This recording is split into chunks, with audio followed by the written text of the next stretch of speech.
They were. Stay. Take everything and once they. Yeah. Like it. It's exciting. Well, yeah. Well, they'll get it on, you know, they were still excited. While we're thinking that I'm going to start getting the name. She's like, we need to do that. I'm like, you know, like, what is your relationship? See, my son, I just can't believe it. But she's like, California. So they look like blinded. They know where we at. So, well, I think he's all things with us, and everything's almost different, but they put them real on. They can find. There's so many scams out there. It's unbelievable. That's beautiful.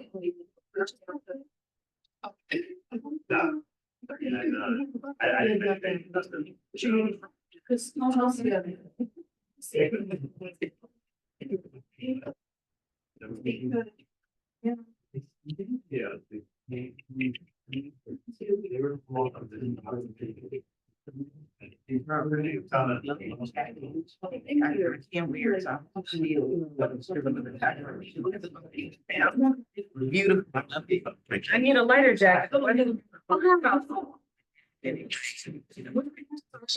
Cheryl. Yeah, yeah. It's really.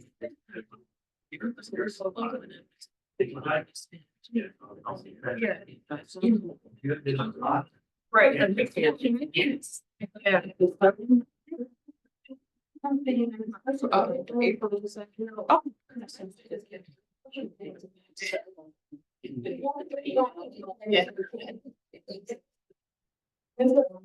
Yeah. Just everywhere.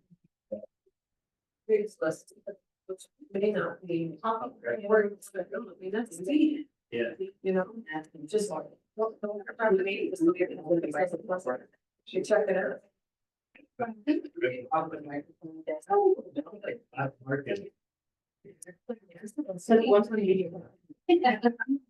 Usually they get through. Yeah, yeah.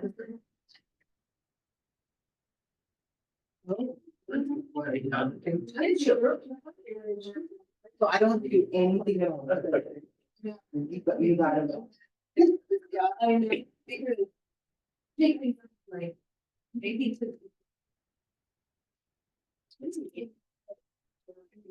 And if I look for anything, I'll take my everything. All right, and you're ready to. Well, does this have to stay next to it?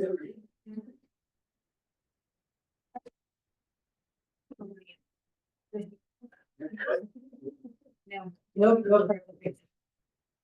What's that? No. Good, I didn't see it. Sorry, I was looking for you. Oh, that's right. How was it? Yeah. Everybody I know is in different. Oh, yeah. It's what's yeah. Different people.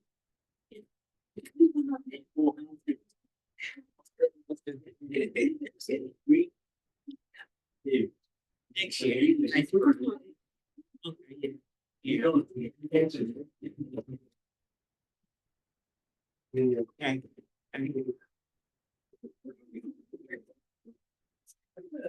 I get to give you more lucky.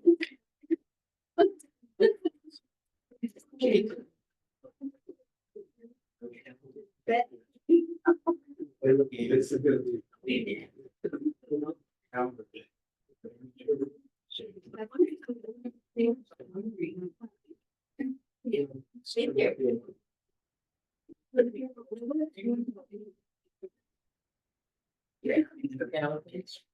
So. You can still want some stories made about it. Should I take a look? Good luck. Because it's nothing later. There's no safe place to look. Is there? Okay. Like one more minute. Appreciate it. I'd rather keep it to that. Maybe I haven't talked to you. Yeah,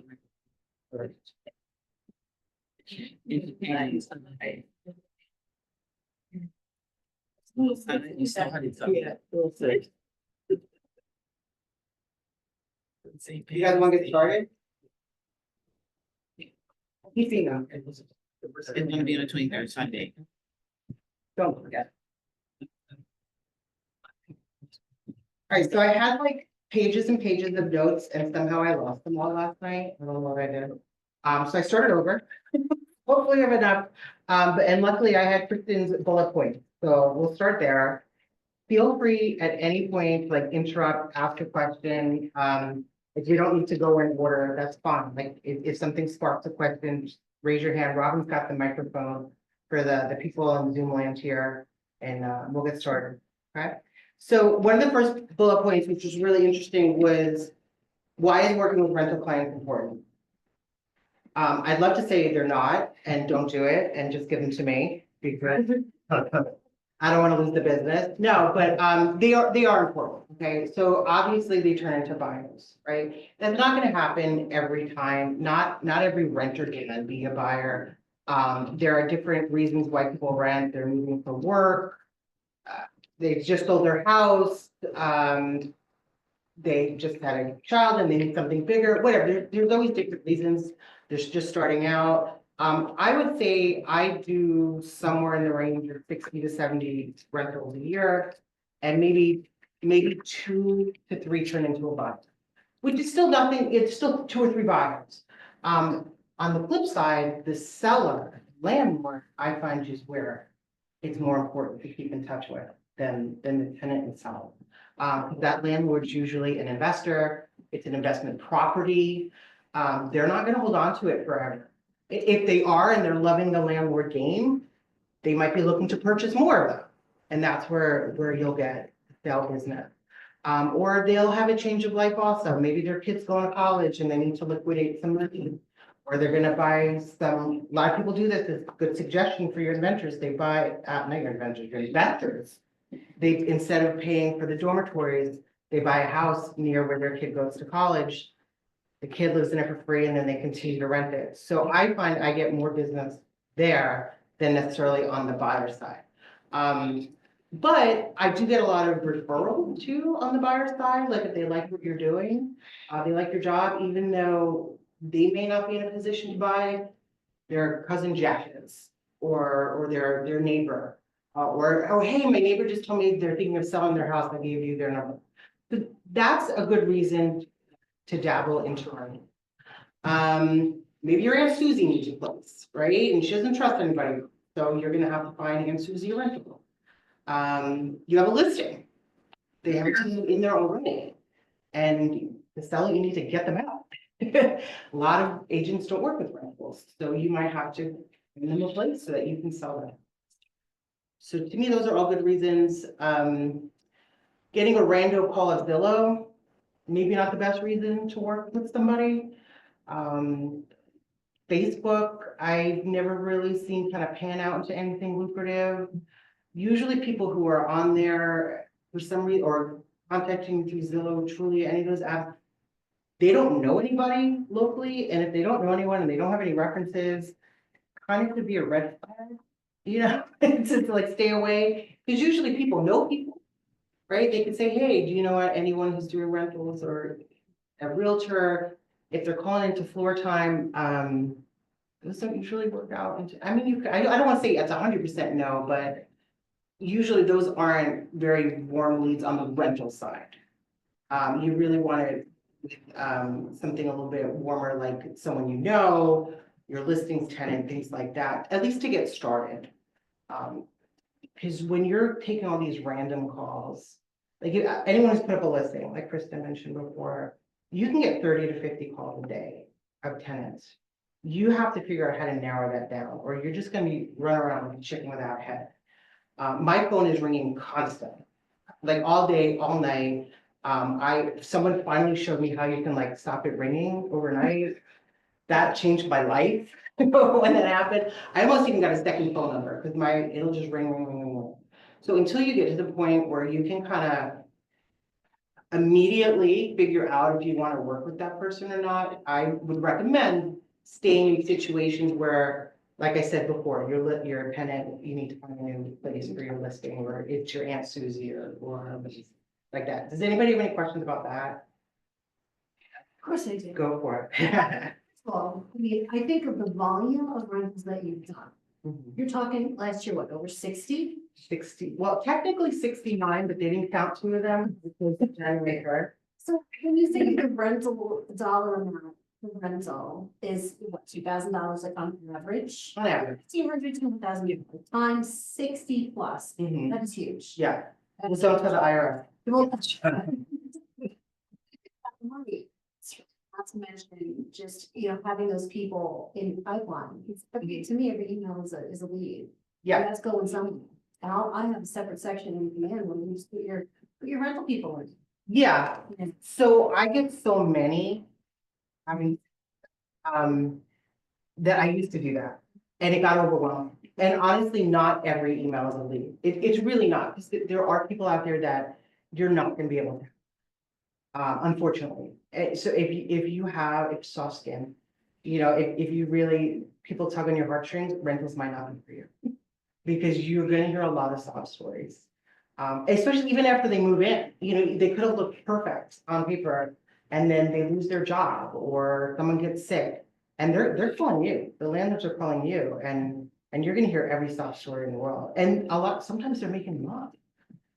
Like, I've caught people on so many lives, it's unbelievable. But you gotta have a thick skin, you really gotta know how to like kind of say like, yeah, no, this leads not for me. And move on. I joke around, but if the phone call starts with someone going like, Melissa, and they're like, that's a sign for me right there, red flag. If the first sentence is, this is my situation, I don't need a situation. I just need to close the door. And in the beginning, let me hear your situation. Let's go through this. It's like, I don't want to blanket say it's a waste of time, but more often than not, it's a waste of time. It really is. If their credit score is 395, you're not going to get them into a rental. So don't be afraid to ask those questions right off the bat when they call. Like, I will do, if they didn't and tell me about a situation, I'll go to the next step with them. And I ask a ton of questions. Personal question. I'll ask here, I'm in the middle of them. I'll ask them, how's your credit? I don't say what's your credit score. I say, how's your credit? Because I want to hear how they respond to me. Do they think their credit is excellent at 450? I kind of want to know what I'm dealing with. If they don't know their credit, there's all kinds of free sites. Okay, you don't need to run their credit. You don't need to do hard pulls, soft pulls, whatever kind of pull. You don't need to do that. Just go to Credit Karma. They can go do it themselves. You don't even need to get the security number. It gives you a ballpark of what you're feeling. Right? Question? Look at. So every landlord's different. Some people, if they are in love with their house and they think their house is gold, they're gonna want something back. The highest I've ever had a landlord request was 720. I thought that was insane. I thought that was really high. Most of my landlords that I work with, I have a conversation with them during the listing appointment. And I say, look, people who are renting are in a place of transition, right?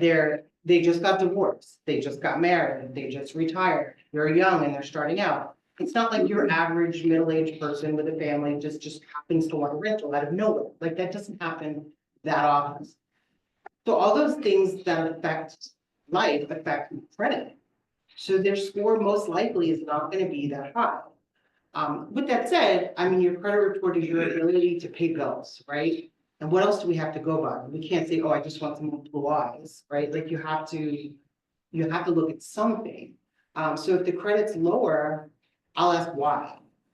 If they go on Zillow, that gives you a full report and it tells you everything, all their open credit, their credit cards, why their score is what they are. They make a little pretty color chart that the landlords like to look at, so it's like green, yellow, red, purple, you know, so that it's easier for them. But you can see, like, maybe their credit's low because, they just bought a car and they got banged 30 times, you know, on the credit report, or outstanding student loans.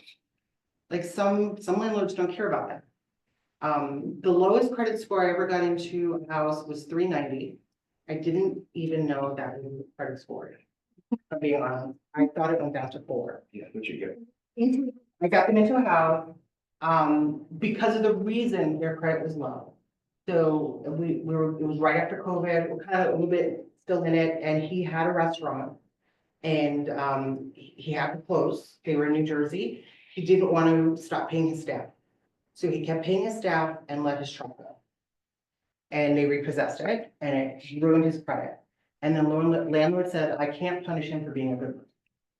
And they got him in. Yeah. So there's no set minimum, Dave, to answer your question, but you know, it is situational. But I would try to find out why their credit is what it is, and I think that's more important than the actual number. Yeah, there's something about Zillow, what, so you can go. So I know, I should probably shouldn't say this, but I love Zillow. When it comes to rental. Their application is just, more user friendly to look at. When you're showing it to a landlord, kind of just broken up real pretty, or there's a lot of. So they go on Zillow to, Yeah, Do it yeah, as a page. yeah, so a tenant can go on Zillow, I believe it's $35 currently is what they're charging. Zillow does the full credit report, not just the score. They do a criminal background check, they do an eviction check, and they do it for the 50 states, not just Pennsylvania.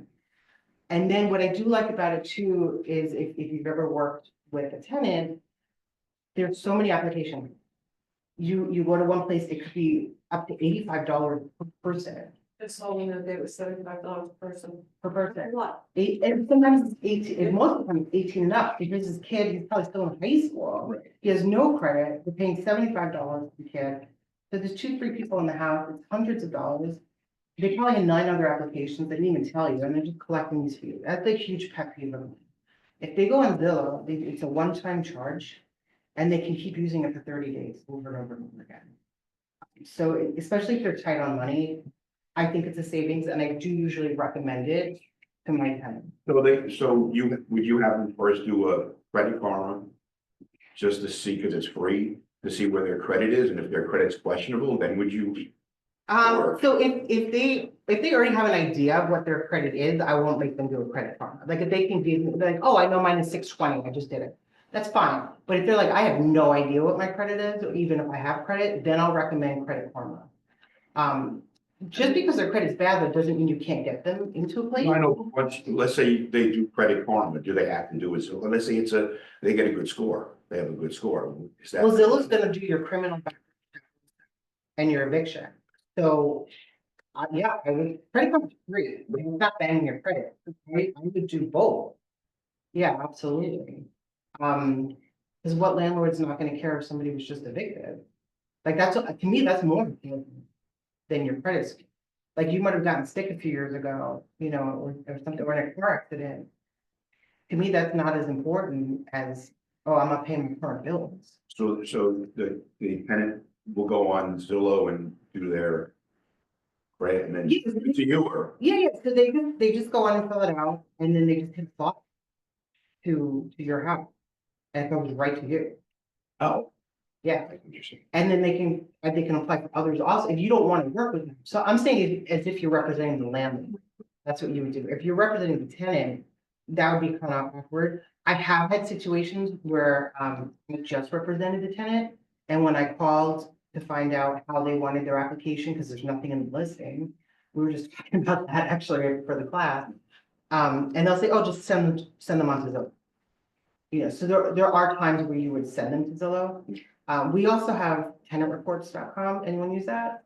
You use that? Yeah, that's a pretty thorough report also.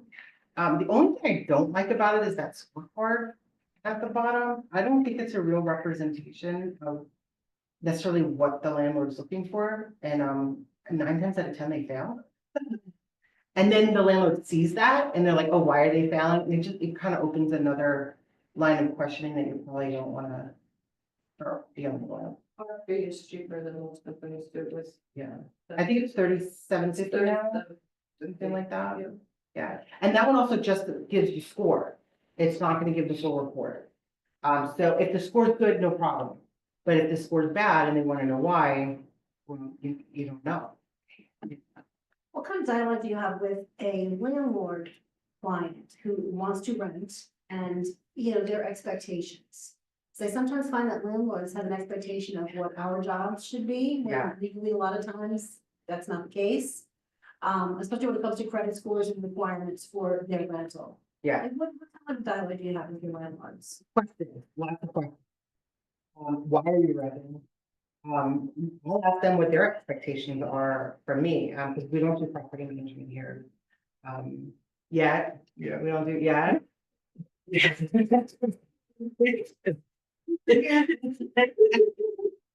We'll find another bro. Yeah. Dave.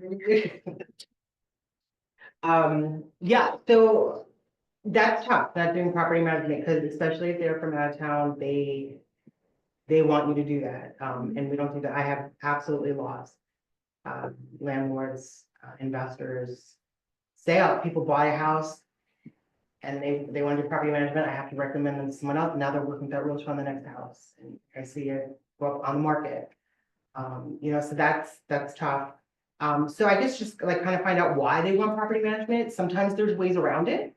Like I've talked some people out of it. Like, hey, I know this one guy you can call, we can get you set up with that, and how about we, you do your things right through Venmo. So that conversations like that, there's a lot of good apps out there, like Rent Tech is really good. There's an Appfolio, I think is another one that they use, a lot of these landlords. And it does everything for them. It'll even do the lease renewal right on there. Because if you have a good relationship with the landlord, they're gonna call you to do the lease renewal. Hopefully they call you. I'll ask landlords about. I'll have the conversation, like I said with David before, about the credit, like, and try to get their expectations a little bit more realistic with credit. Sometimes you have to go over fair housing rules with them, surprisingly. You really have to go over it with. Some landlords, they have an expectation that you're going to find them this perfect person, which is lovely, but we have criteria that make you really careful. Yeah. with. Yeah. And that, that criteria, if we're not careful, goes to bottom. Yeah. I have asked that. I try not to make a habit of it because, I don't want to get myself in trouble or make any promises I can't keep. But I have asked, what's your perfect plan? Especially if it's someone I don't know, and kind of like a cold listing appointment and I want to get to know them. It was funny, I just had one recently and they're like, we want like a single woman with lots of cats. That's really odd, usually people don't want cats. The very first phone call I got was a single young woman with 3 cats. I'm like, they're gonna love you. And they did, they were so happy, it was like the best thing ever, but I try not to go there. Your pets and your expectations of the money. So like, do your landlords, do they all come to the table with first, last month security? Does that ever get creative where there might be benefits to maybe not getting the last month's rent and maybe? Yeah. Security? No, all that, actually, I have a section here on security departments that we were gonna go through. Let me see, I could skip over to that. Do you ever get called, maybe jumping? Yeah, I get everything you Do can imagine. Do you ever get a landlord after you put somebody in about helping them evict? Yes. Yeah.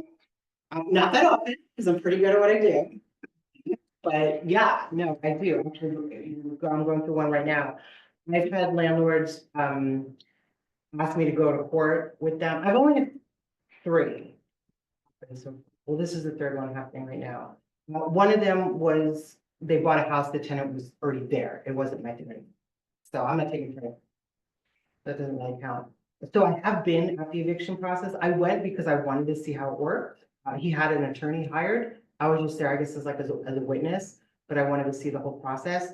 It was pretty cut and dry. Yeah. I was pleasantly surprised. It's nothing like, I did property management in Lehigh Valley for years. yeah, And, used both notices.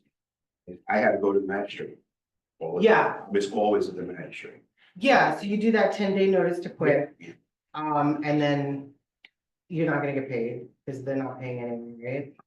And then we went to the magistrate and it was this one, my first one was in Cuba, Danielle Travis, I think is her name. It was very cut and dry. She was like, here's your lease. Did you pay this? No, why not? Well, because he raised my rent, but he was allowed to, and she was, okay, well, did you sign the new lease? Yes, did you, so you agreed to the money? Yes, did you pay it? No, okay, so get out. Yeah, and I think they gave him like 30 days to come up with the money, and he didn't, and then, you call the sheriff. Yeah, they're out in a few days, it was pretty easy, so then we did another one in Mount Poconos, it was the same thing, they didn't show up. They didn't show up, and he won. So it's not like New York, I've heard horror stories. You'll never get anybody out in New York. Yeah. Yeah, years. Pennsylvania is easy. They got rid of. What is it? The November to March. You couldn't evict people in the winter. Oh, yeah, I know during COVID, we stopped evictions. Yeah, no, but I'm saying even before that, yeah. So all the tenant had to do was get to like November, whatever the date was, and the clock stopped. And then they didn't pay for, 4 months, and then they had filed and started all over again. Yeah, I have a friend in New Jersey who had a rental, it was her house, she had like a wing of the house that was empty. It's a nice, beautiful house. The cleaning lady mentioned they were looking for a place, and they're like, oh, this will be perfect, you could stay here and, work off your rent and like pay X amount. She never paid a dime. She moved in, she never paid a dime, she was there for a year and a half. She had to walk into their house to get to her apartment. So every day she walked by them into their house and back in with her kids and everything, there's nothing they could do about it. Yeah. So you will find landlords scared sometimes if they're from New York, New Jersey. And I do reassure them that as long as everything is legit, they've all the ducks in a row, the lease is signed, they shouldn't have any problems getting people out, they stop paying. Just interested in if they bought the house as an investment, that's one thing, but why, are you trying to convince them to sell, or, like, why would you, like, the market's good, so why would you sell as opposed to rent? What do you mean? Like To a landlord, if somebody calls you about renting, you're gonna find out why they don't want to. oh, yeah, absolutely. Yeah, of course. I've got things that way. A lot of the calls I get are short-term rentals that, we're saturated with them in some areas. They don't know what to do with their house, so they want to switch over to long-term.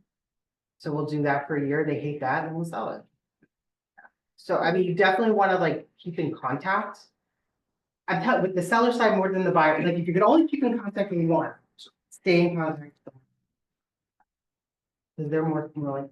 You get involved in when the eviction process happens, is there? You try to stay out. No, I tell them to call their attorney. I give them like basic overview, like, hey, these are kind of what the steps are. Let me email you, this information.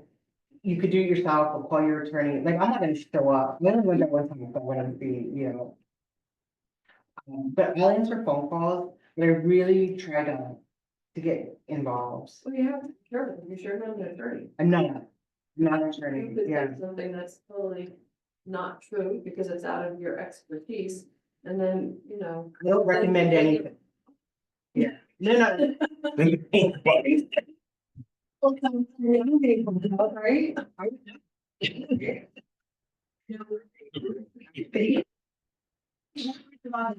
I'm just saying, you're really saying, that's it. For rental. Doors.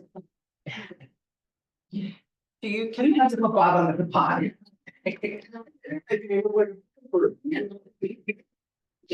do you get, any, renters that wanna, a lease and then become, like, they wanna know if we could buy it if the, Like a rent to own? yeah. Yeah, oh, yeah, yeah, I get a big those calls, I don't know, no, they never work. I've never seen one, work. I hear all kinds of horror stories, and I tell them that. I said, look, either lease it or buy it. Yeah. You know, I'll say, let's get you into some place you can afford. You know, I'll hook you up with Marty, Maria, whatever, we'll get you credit, and we'll buy a house next year. This isn't the way to do it. Yeah, I've had one that turned it. And it did it actually go through? Yep. Yeah, and no one got. Oh, good for you. Mhm. That's one more than me. 'Cause The tenant had actually redone the house over and everything. She put so much money into this rental. but That's nice. She did buy it. The landlord let her have first dibs at it. And she sold it. I usually talk them out of it, or I'll find out why do you want to do a rent to own? What are they, is their credit not there? Do they not have a down payment? I mean, most of these rentals, they're looking for first, last and security. Mhm. Some are tacking on the broker's fee on top of it. There's HOA registration fees, community fees, township fees. You could be looking at $10,000. If they have that in good credit, why aren't they buying? Well, you have different situations. We have a rental now. The rent is 4,000. Okay, so 3 months down, And that's yeah, 12 grand right there. but the landlord is in Washington for a job, so he's renting his house because he's not sure if he's gonna stay there with his job. So the lease is like 18 months to 2 years, so That's a good. there are situations, happens, that's why Yeah, renting. Yeah, there's always something that are unique, Mhm. and then most are not. Yeah. But yeah, there's some different about. But then you ask yourself, I pay 4,000 for somebody's rent. That's a mortgage on your own house, but there's situations, maybe Maybe where they're not- coming from. Like that would be a little rent to them. Yeah. Like I have people coming from New York all the time because then they think the rent is pennies around here. Mhm. So they're like, well, I need something under 5,000. Oh, I think we can manage. You want a 2-bedroom? I got. one. I'll do it for 3. Yeah. You do CMAs for your rentals, for your landlords, to determine kind of where they should be priced so that they could get. I do honestly, like. I think I can count on one hand the amount of times I've done like an official thing for a landlord. Usually if they need that much posting, I don't wanna deal with them. They're gonna be a handful. They're gonna be the ones that want the 720 credit score and anything into that. But I'll screenshot some like local, like right on the app, on the Flex app, how you can kind of like put in rentals and what's in their area. And I'll just screen that shot and say like, look, these are the other 3 bedrooms, 2 baths in the area. They're going 18 to 22. What do you got inside that's special? We can go on the higher end. So informal. I mean, you're gonna go to like RPR and all that. You got, it's not the same commission as a sale, so you can't put as much time into it as a sale either. And there's a lot involved, because like when you're working with a buyer, you do the agreement without. The flip side on the rentals, as a landlord, you're writing up the lease. So that's time consuming also. More, yeah. What I do when I have a lot of people calling on that one rental, I do like an open house. Everybody's gonna come at one time. Yeah, It's a lot of work. if you're not in It's a a lot of work. community, that's the best way to do it. I highly recommend. Yeah, I know like gated communities, you can't, it's unfortunate, so you drive it in and out, in and out, in Right. and out. But yeah. Open houses are good. They seem to be slowing down a little bit, but maybe it's just because it's winter. Maybe in the spring they'll pick up again. Yeah. So landlord questions, right? Is that what we're talking about? Let's see if I had any more. Oh, yeah, so like utilities, things like that, you have to find out. So like if they have a septic and a well, that's not a charge, right? So that maybe you could charge a little bit more for the rent, or you can get somebody in that doesn't have as much expendable income because they're not gonna have a water bill, they're not gonna have a sewage bill. If it's like shared units, like multiple units, you wanna know if it's like shared electric. If it is, the landlord needs to cover that. Sometimes they don't realize that. Like they may have a building with 3 units. If there's a light bulb in the hallway, that's their bill. They can't just be like, oh, give it to unit 1. No, it doesn't work that way. They have to pay for that. They Don't pay they for have this. don't they have a separate meter though? They're supposed to. Separate unit. They're supposed to, but not, when they're putting in the meters.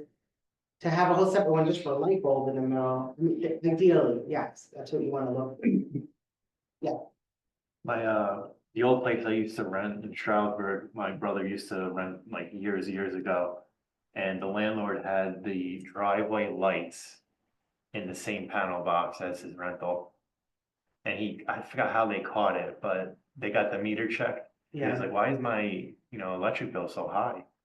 And he wound up having all the driveway lights. He had like light posts, like down his Yeah. big driveway. but Yeah. sometimes someone don't know they're not supposed to do, so you have to tell them. And usually they'll fix it, usually, but sometimes, they won't, and then you have to, do you wanna deal with that? Because you have to disclose it, you have to let them know. So like I've had situations where maybe they had one light and they were gonna put in a whole new meter, but they said, I'll take X amount off, the rent every month to go towards that. Something like that, but you just gotta make sure everybody's aware of it. Right. I had one landlord build a second apartment in the back of house, a rental house for his contractor. Because he was redoing a bunch of houses in the neighborhood, contractor didn't want to go back and forth, so he built this little like studio, it was adorable. He didn't put a separate meter, he didn't put a separate water meter, nothing. So whatever tenant was moving in was now paying for all the bill for this person in the other unit that was attached to their garage. Like, I don't know how that, somebody was okay with it. That might have been enough 390 credits. That ended up taking it. No, but as long as they know, you can work through anything, but you can't hide something. Cause like your cousin, like they found out, and then that's a lawsuit, and then they're gonna come after you. So just disclose, and just ask questions. Furnished, unfurnished. There's so many furnished rentals on the market now, like if you can talk them into getting rid of the furniture, it'll run so much faster. Do you also ask the landlord for a mortgage statement? How much they owe on it? Because No. there's we've got in not recent past, but in the past, we've had people that are in foreclosure renting their house. That's in the listing agreement. There's a spot in there that asks them that question, and they have to initial saying that they are not in foreclosure. So no, I don't have to see their mortgage statement. Why do you recommend them to remove the furnishings? I recommend it just because we're saturated with furnished rentals, and everybody wants this traveling nurse, who I don't know where she is. Okay, well, she may be a traveling nurse.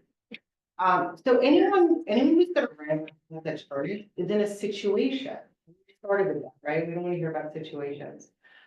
Yeah, you're gonna find those, once in a blue moon, like, oh, I just got divorced, this is perfect. The traveling nurse does exist. Tobyhanna Army Depot, you'll have people that are getting transferred in. Sanofi, you'll have, doctors they bring in that want furnished. Other than that, though, like, people don't want to sleep in someone else's bed. Like, I hear them, like they make faces and noises and especially beds. That's like the thing that drives me crazy. You don't like beds either? That's disgusting. You go to a hotel. It was an Airbnb. Creepy to me. It's hard. And a lot of these landlords, they think because it's furnished, they can get more money for it. Honestly, they can't. Look, if they have hot tubs and football, well, yeah, maybe, but people only don't want that. Like, they want their TV, their couch. Well, we have such a saturation with them because of the short-term rentals, and now these landlords have no place to put all their furniture. So they think if they can rent it with the furniture, then we'll do okay. I mean, they really are better off. I know they don't want to put it in storage, then just sell it. Or unless they're gonna go back, like if their idea, like asking the question, are you planning on keeping this a long-term rental for X amount of years? Then let's get this furniture out here. Are you going back to short-term rental at the end of the year? Some do. Some do, so they want to keep their furniture. I have one right now that's furnished, it's been on the market for almost 4 months. And every single person that calls says, can I have it unfurnished? It would have been rented months ago. But they don't know what to do with the furniture. Just call Salvation Army. Not even nice furniture. Just get it out. Do you find that your landlords are willing to take it out if they get that feedback? Like, cause you're no. No, they're pretty stubborn. So what I have done in the past is, if a tenant's willing to put their stuff in storage, I will recommend walk up, put the landlord stuff in and store it. And that kind of like was like a light bulb for them. I'm like, this way nothing can go wrong.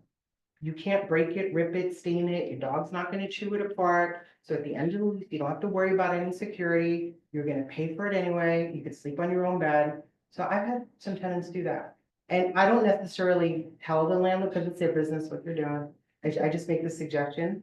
And any deal I've been in that they've done that, everyone was happy.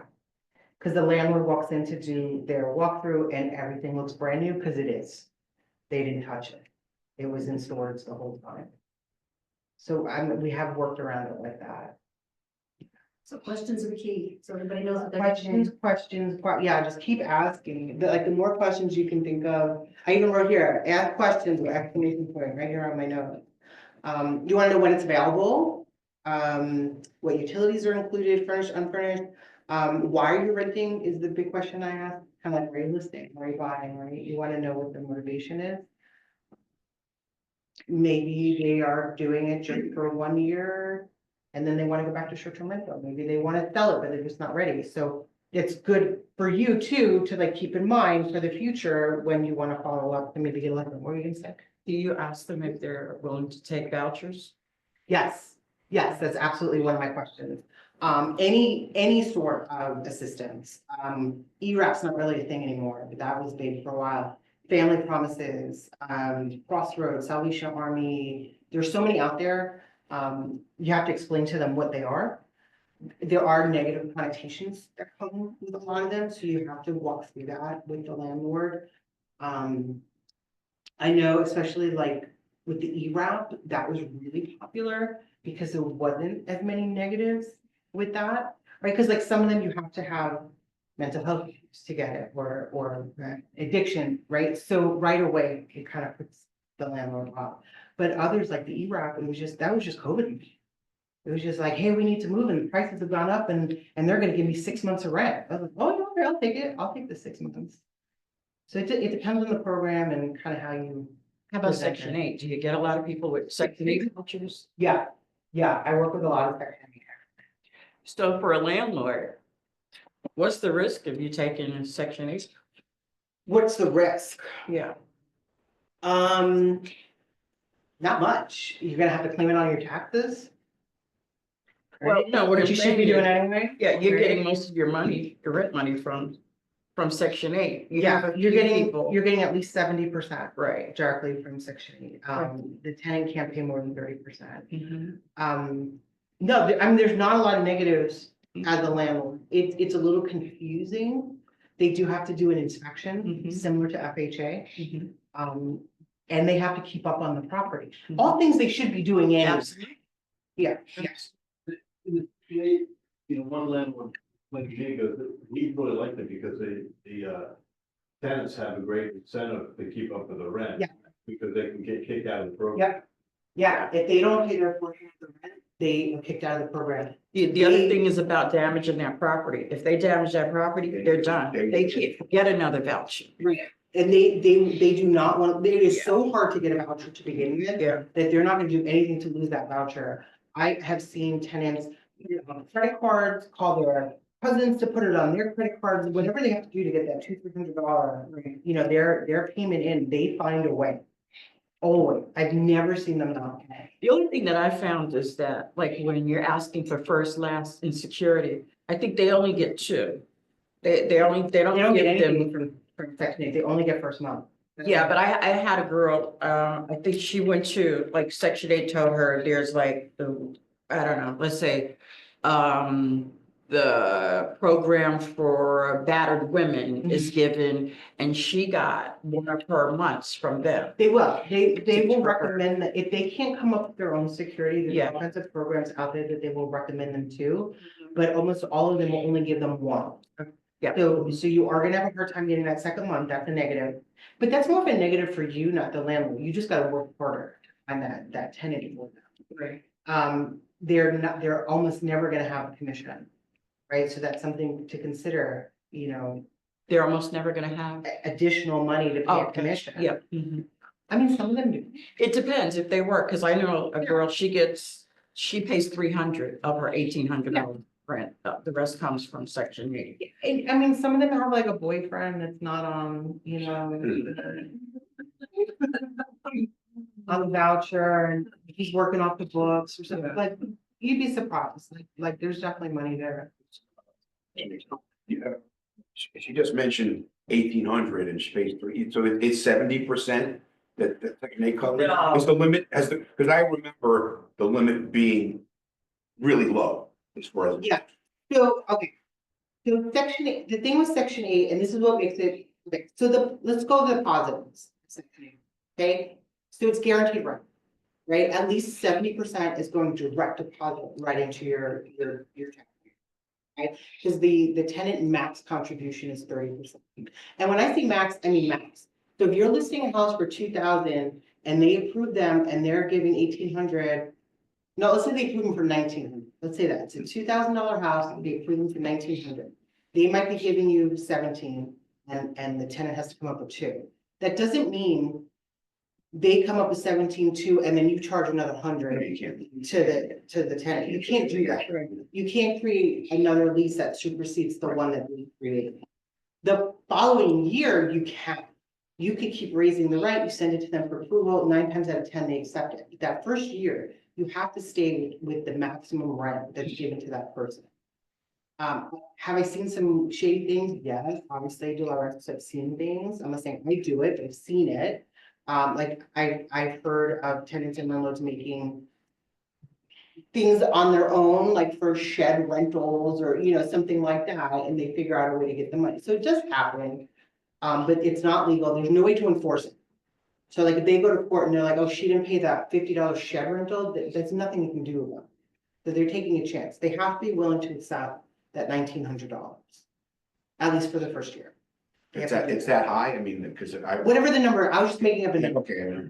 So if you go on the section 8 website, they will list off for you each year, and sometimes even in the middle of the year, they'll increase what the subsidy, what the voucher amount maximum is. So if it's like, I know in like 2022 and 2023, they had to up it in the middle of the year because rent went so high. So it's supposed to be fair market value.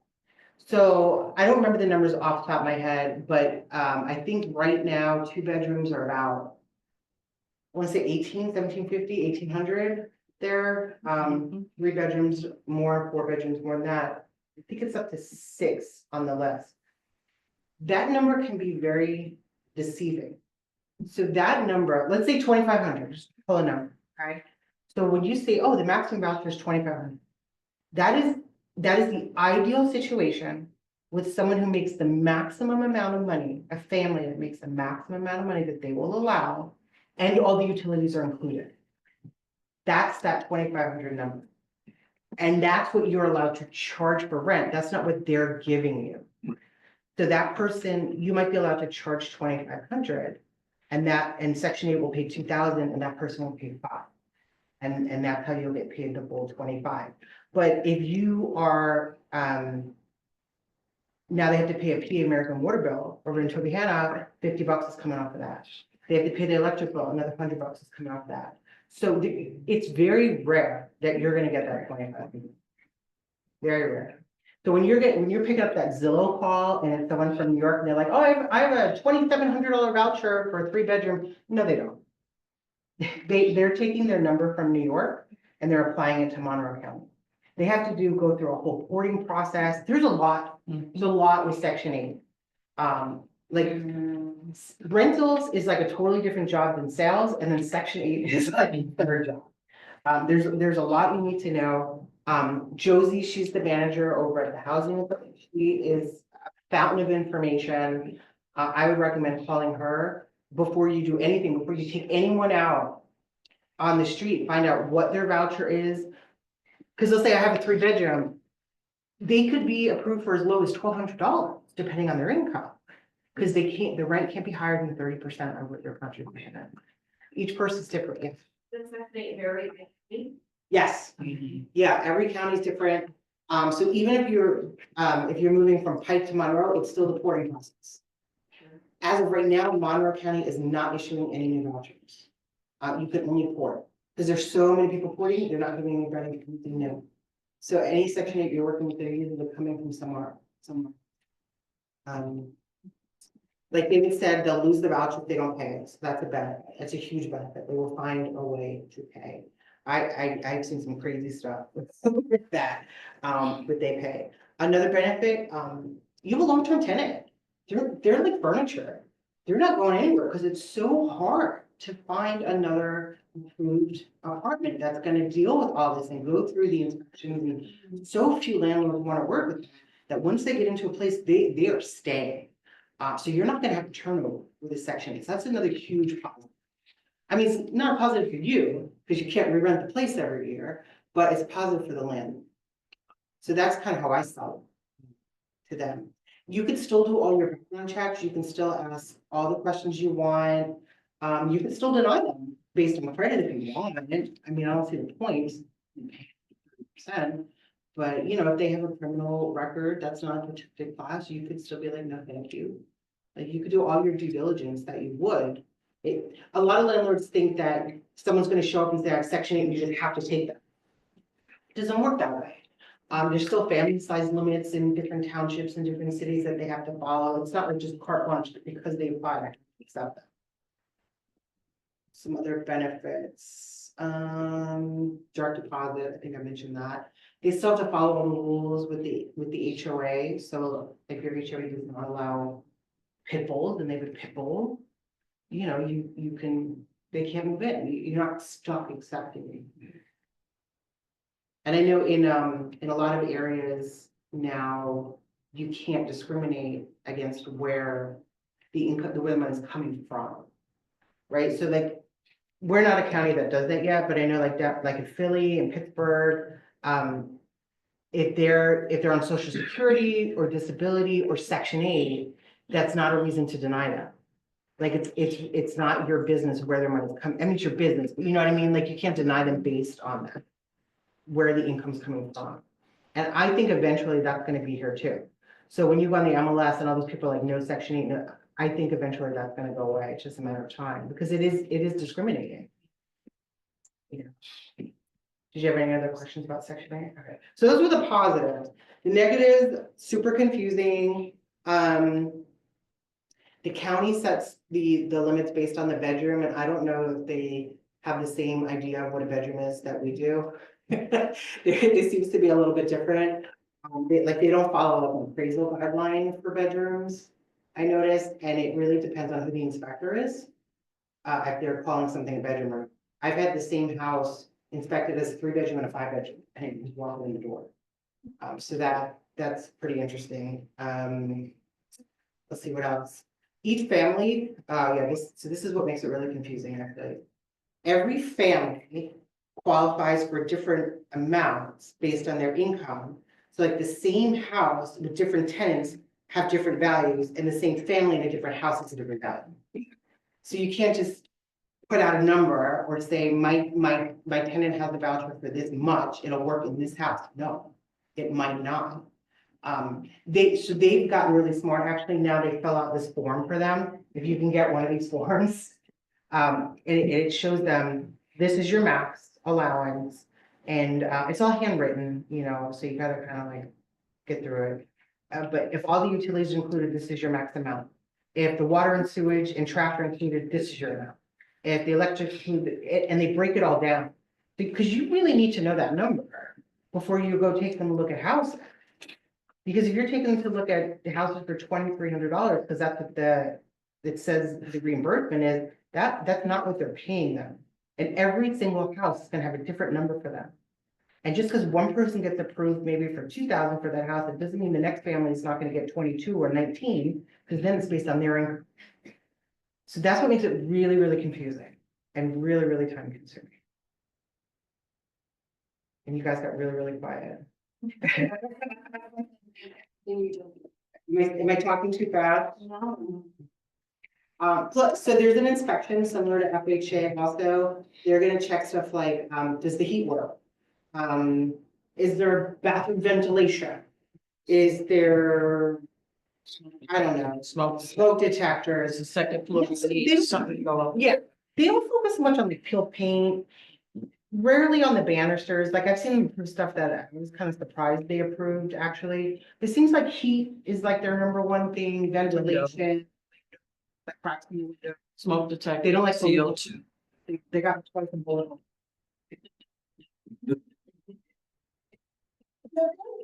They were. Beating really good. So it's usually Mark who does the inspection and he's very busy. And like he only goes to one area Wednesday and this area on Tuesday and so you have to. So now, not only do you have this voucher and you finally found a place, let's say you did all, you finally found a place and you found a landlord that's willing to take it, you're ready to go. Now the landlord has to call Section 8 and they have to schedule Mark, usually Mark. And Mark will come out and he'll find something wrong with your house, no matter what. It could be a perfect house. He will find something, because he's very good at what he does. Now you have to have it corrected, and he needs to come back. And remember, he only goes here on Wednesday and there on Tuesday and then on Thursday. He has to come back and fill out, like, I've been back, like the way the appraiser does, right? The appraiser checks to make sure you fix whatever was broken. Mark's doing the same thing. That all has to be done before the first of the month or you're not getting funded. You gotta wait another month. They only start on the first. People are like, oh, no, they start on the 15th. They do not. They will not start at least on the 15th. It's the first. So if you miss it by one day, you're missing an entire month. And be really, really, really careful, because this is where you have to have the thick skin. They need to get out of their last place. They're gonna be crying. I had one situation over the summer. Her stuff was in the moving truck. And Mark didn't get there in time. Not to pick on Mark, it wasn't his fault. It just wasn't his day. He's good at what he does. But everything was in the moving truck, so they would not issue the voucher for the first of the month. We had to wait another month. She had nowhere to go. The landlord's like, look, I'm not a jerk. Let her go in the house. We'll figure it out. You know, we'll do a payment plan with her for the 1 month. We'll work it out and whatever, you know, we'll figure it out for next month. He let her move in the house. Are you sure? He let her move in. A week later, Mark came, he could not do the inspection because she had so much stuff. It was so cluttered. So it took another week. Long story short, by the time it got checked off, she had lost her job. Wow. So she no longer qualified for the same rent. Yeah, now she's in the house. Yeah, she's in the house, all her stuff everywhere, nowhere to go. Yeah. And that $2,000 a month rent, I think, just went down to about $1,600. But what was he gonna do? Luckily, this is a landlord that's an investor. He has 60, 70 houses in the neighborhood. Like, this wasn't gonna break him. But for some people, they have one rental house. Like, that's a big deal. That landlord say, what would you do? Because I love that. They're like, what would you do? No, I hate that. no, No. no. I know I have a very good relationship with him. No. He's a realtor himself and an attorney in New York. So no, and he knows those decisions are all on him. He's not taking any credit. Yeah, because I always will call me like, this is yours. You tell me what to do. You want me to give it a lockbox code? That's on you. And send it to me in writing. So I have it. Because I'm not making any decisions. That's all on them. That's kind of Section 8 in a nutshell. Is there any other questions? Just so everybody knows, Yeah. they didn't have the electric on. So he couldn't cancel a fail Yeah. because they have to check everything, so make sure if you're doing it. they put the Yeah, electric has to be on. He needs to see that everything. Like, he's a good guy, you know, like, once in a blue moon, if it's really tight, like, if it's something not like heat, because like heat, he has to feel, right? But if it's something like a rail, or smoke detector, he'll let you send him. He's good. Like, he'll be calling in. Yeah, he'll let you send him. He's usually good that way. I've called him for some, like, my own rentals that I own. Be like, I'm thinking of taking Section 8, you know, do I need to change this? And like, he'll answer questions. He's a good guy. He's worth having a number. Any And other- so for the bedrooms, he was saying, in order for it to be considered a room, it has to have a closet in it, right? Is that the, I didn't say that.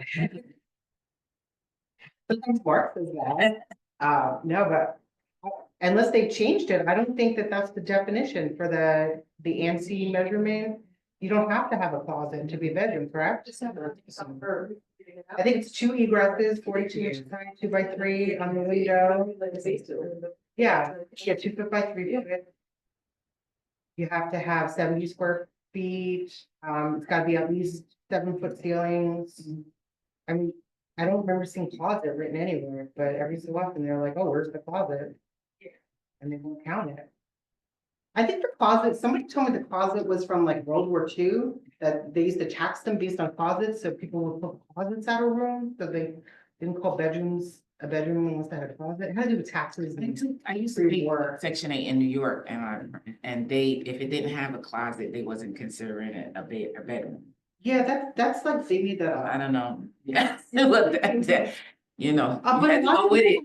people argue that all the time, like I hear that all the time, like I feel like it comes up brokers hour too, right, like all the time about the closet. And like I took that ANSI class and everything online for the mortgages, and they didn't say anything about it having a closet. But so like I've listed houses without closets as a bedroom, and people call and like scream at me. Like literally yell at me. They're like, my buyer came all the way here from wherever, and that's not a bedroom. Well, yeah, it is. Someone also told me that it depends on like how high the outlets are. Like you can count, you could do a loft, and Fraser told me this one, if it's a loft, you can count it as long as there's an outlet on all 4 walls, and they have to be X amount of inches off the floor. I try to get in the weeds with that, you know, like. There's not too many people calling with 5-bedroom vouchers anyway, so usually it's just an extra bedroom. So like, so like if you have a 3-bedroom voucher and you find a 4-bedroom house that fits in the money, that's okay. Like they can go bigger. But if you go smaller, they're gonna deduct. So what you have to do with Google, you start typing, does a room have, and then it fills in the rest. No, room does not have to legally require a closet to be considered a bedroom. With no national or state mandate. Yeah, I didn't think so, but you know, I don't know who this mark off, so I'm usually just, okay, whatever you say, sir. Listen. Depends on the municipalities, how they, if you have new construction, a lot of builders take out, you have 4 bedrooms, they'll submit a plan without a closet in one of the bedrooms. So it passes for a 3-bedroom. And because That for smaller septic? That's doesn't count as a bedroom, if it doesn't. That's. And when you go back, I mean, it's all confusing. You go back, years ago, no house had a closet. Right. Yeah, I rented like a wardrobe building in New York. Yeah. Robin doing a great job with marketing. I totally forgot about that too. I just realized. Well, this is being for it. Yeah, yes, I guess we're okay.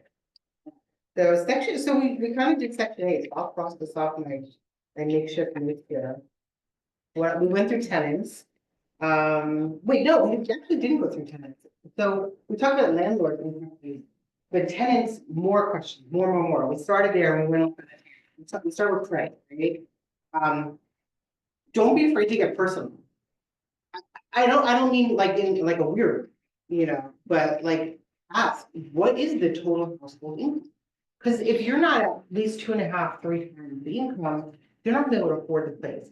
Now, obviously, if they're like on food stamps and they have the LIFO awards and this and that, you could probably deduct a little bit because that's all paid for them. But rule of thumb is you really look for about three times. Because this is someone's house, you want to make sure the pipes aren't freezing, someone can afford to keep the heat on, that they can, afford to still feed their kids, right? You don't want to put them in a place where it's just gonna be so tight that they get a flat tire and they can't hear them.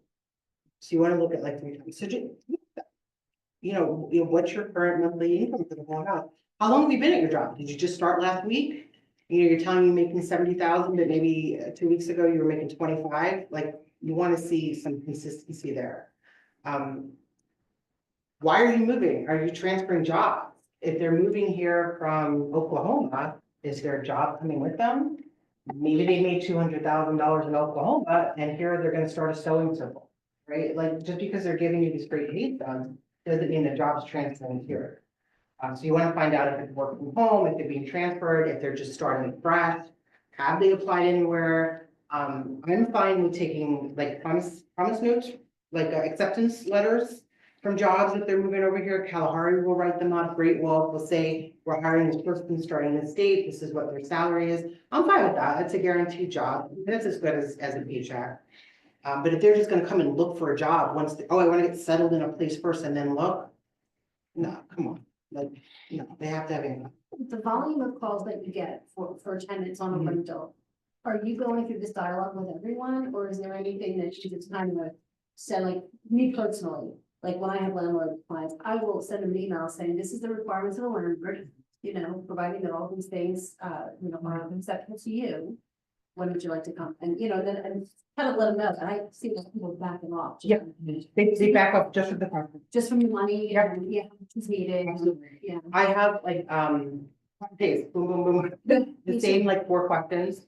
I know Jess Keller does that. I told them the questions from her. It's a great list. But do you have any pets? Right, that's number one. Because it changes where they can go. So it's important to know. What's your total household income? How many people will be occupying the property? Because there are limits. Like at Stroudsburg, I think it's two per room plus an additional 2. But a lot of these places have put restrictions in now with their short-term rental, which now applies to long-term also. If they're a family of 12 and it's 2-bedroom, they can't just make it work.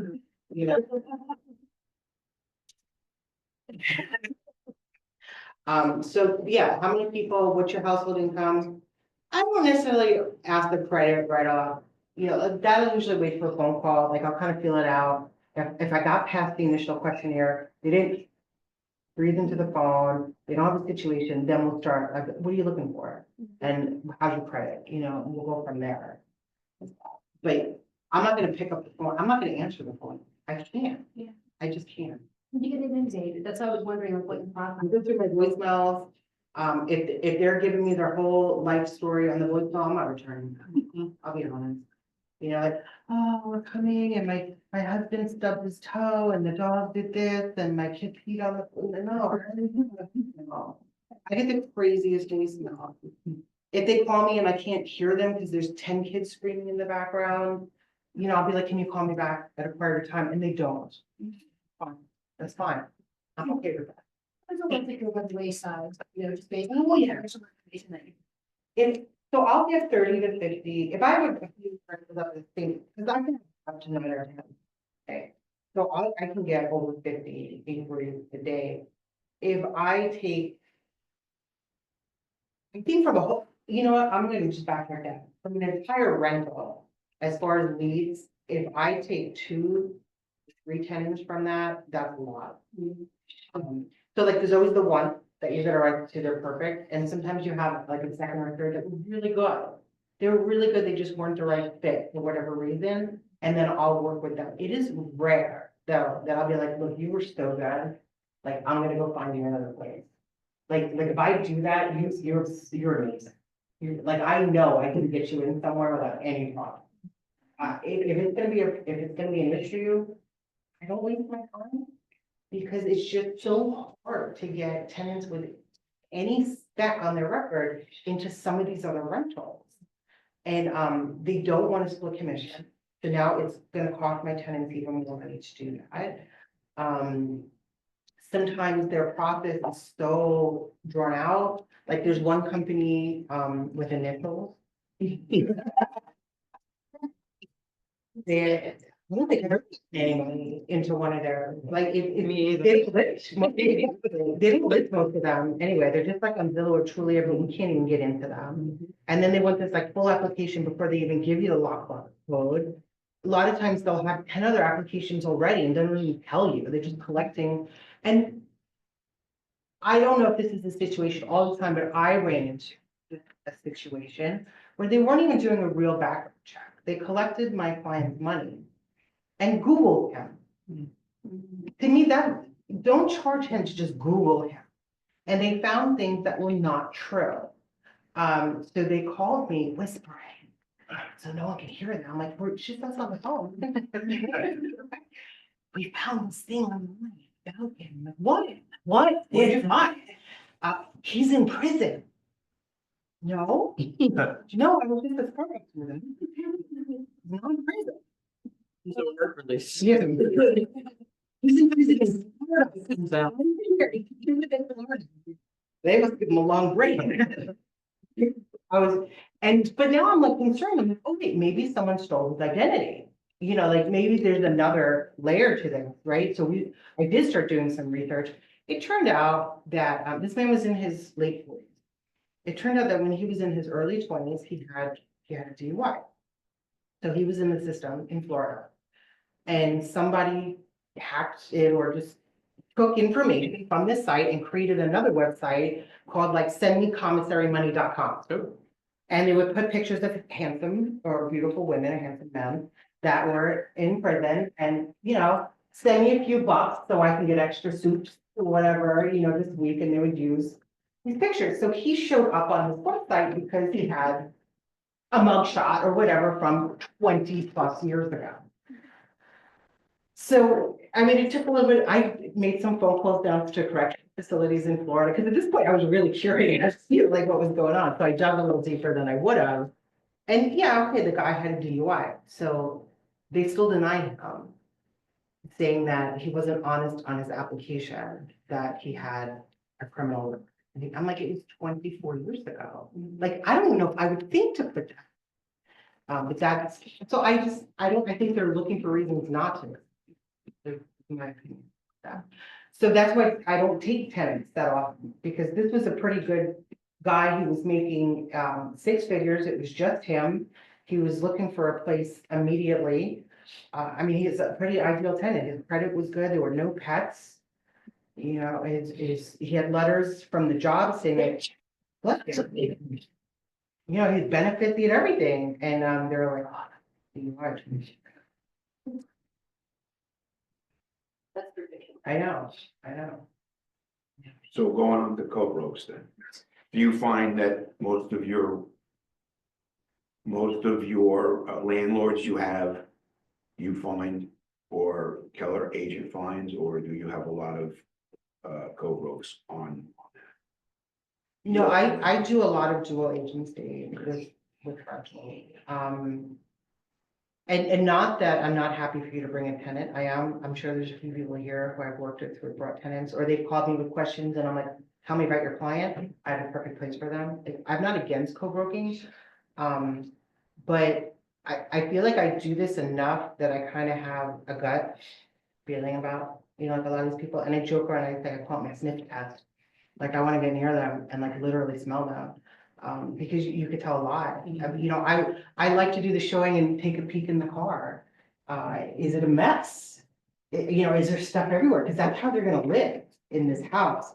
And, you know, my investors who have 50, 60 houses, they don't care so much about that. But, you know, grandma who's moving, you know, down south and this is the house her kids grew up in, they care about that and who's going in. And if they're telling me that they don't smoke and I smell it on them and there's dog hair on their clothes, you know, it's like, there are things people lie. They say buyers are liars, but tenants are 10.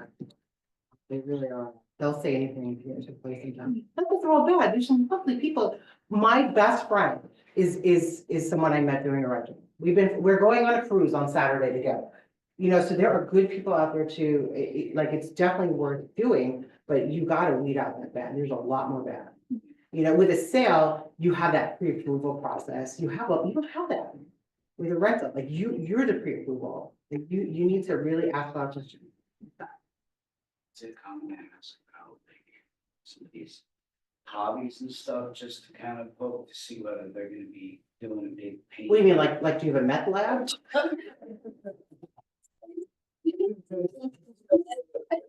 Painting project or a welding project in the garage, yeah, but it could be. I mean, I think it's a good way to bond, you know, with someone. Like if you want to ask questions like that to get a better idea of what they're looking for, like, oh, do you need a studio? Do you paint? Or you know, even to like make a friend, maybe, or you know, if you bond with them, they're more likely to call you when they're ready to buy. too, right? So I'm not against personal questions, but whether they paint or not really probably wouldn't be a concern for rental, like as far as the business aspect of it. Yeah, Saying. like I don't know if I would think to Concern ask that. I mean, if you got someone who's gonna do like welding projects in the garage, something like that, like just for, So that's what the riders are for on the lease. Yeah, so you want to, we'll go over the lease if we have time. Anyone need a break actually? Is everybody okay? Each starting first, okay. Yeah, I definitely want to go through the lease, because Bob wanted me to go through contract, and I have to be Bob. Yeah, a lot of people add riders, and we'll go through that, and that's something, if that's a concern of theirs, if they have a garage, it's absolutely something they should put in the rider. It happens. People do welding in the garage. I mean, to come up with every scenario that could possibly cause dirt damage, that would be pretty hard of a questionnaire to go through. I would say just like feel them out, you know, like if they show up covered in paint. It's a good question. Are you paint? Oh, you're painting your bricks? You know, maybe go from there. I always have my landlords drive by the residence of where they currently rent from or live, because there's a lot you can tell just by the condition of the exterior. Absolutely. I do that myself, my own people. Absolutely. I will encourage that also, especially if I'm working with a tenant who is selling their house. And I will use that as part of their application. Especially if not, it's a crack house, but like if they have a nice clean house, the pictures look good, I'd be like, look, this is their house that they're selling, and I will send that listing with the application. And like, I don't think I've ever had a tenant turn down if I've been. They're like, oh, this house is fine. That usually works out, yeah. I have a quick question. You can make it slow. It's okay. So when you did the initial walkthroughs and, you know, you love the place, whatever, you sign an I'm with application. the tenant? Yeah, they get accepted. And you move in and let's say they're in there for a week or two or a month, whatever. And all of a sudden they start noticing health hazards. What do you mean by health hazard? Like So from my, carbon monoxide detectors are going off or? from my windows are personal broken? experience, this was a different rental I had at the time. I was renting like a cabin. It was an old house that was converted, but like, Weird rental. yeah, I know. So, this one was right in Townsville actually, and what happened was it was a single story house, and beneath it was a crawl space, but it was built into like shell, or am I saying that right? Shell, yeah, shell, like a shell, right? The rock, and water was running through the basement, and it was only a crawl space, but they didn't have it sealed correctly. So I think a lot of the moisture was coming up, whatever, and we had like bad allergies from it, so I think there was mold in the house. Okay. And we found spots, whatever. That was one, and Did you let the landlord know? we did, and she responded like in person, told us if this isn't the place for you, then I don't know what to tell you. So you didn't fix it. So you have to let the landlord know. That's number one. It's in the lease too. This is also called out in the lease.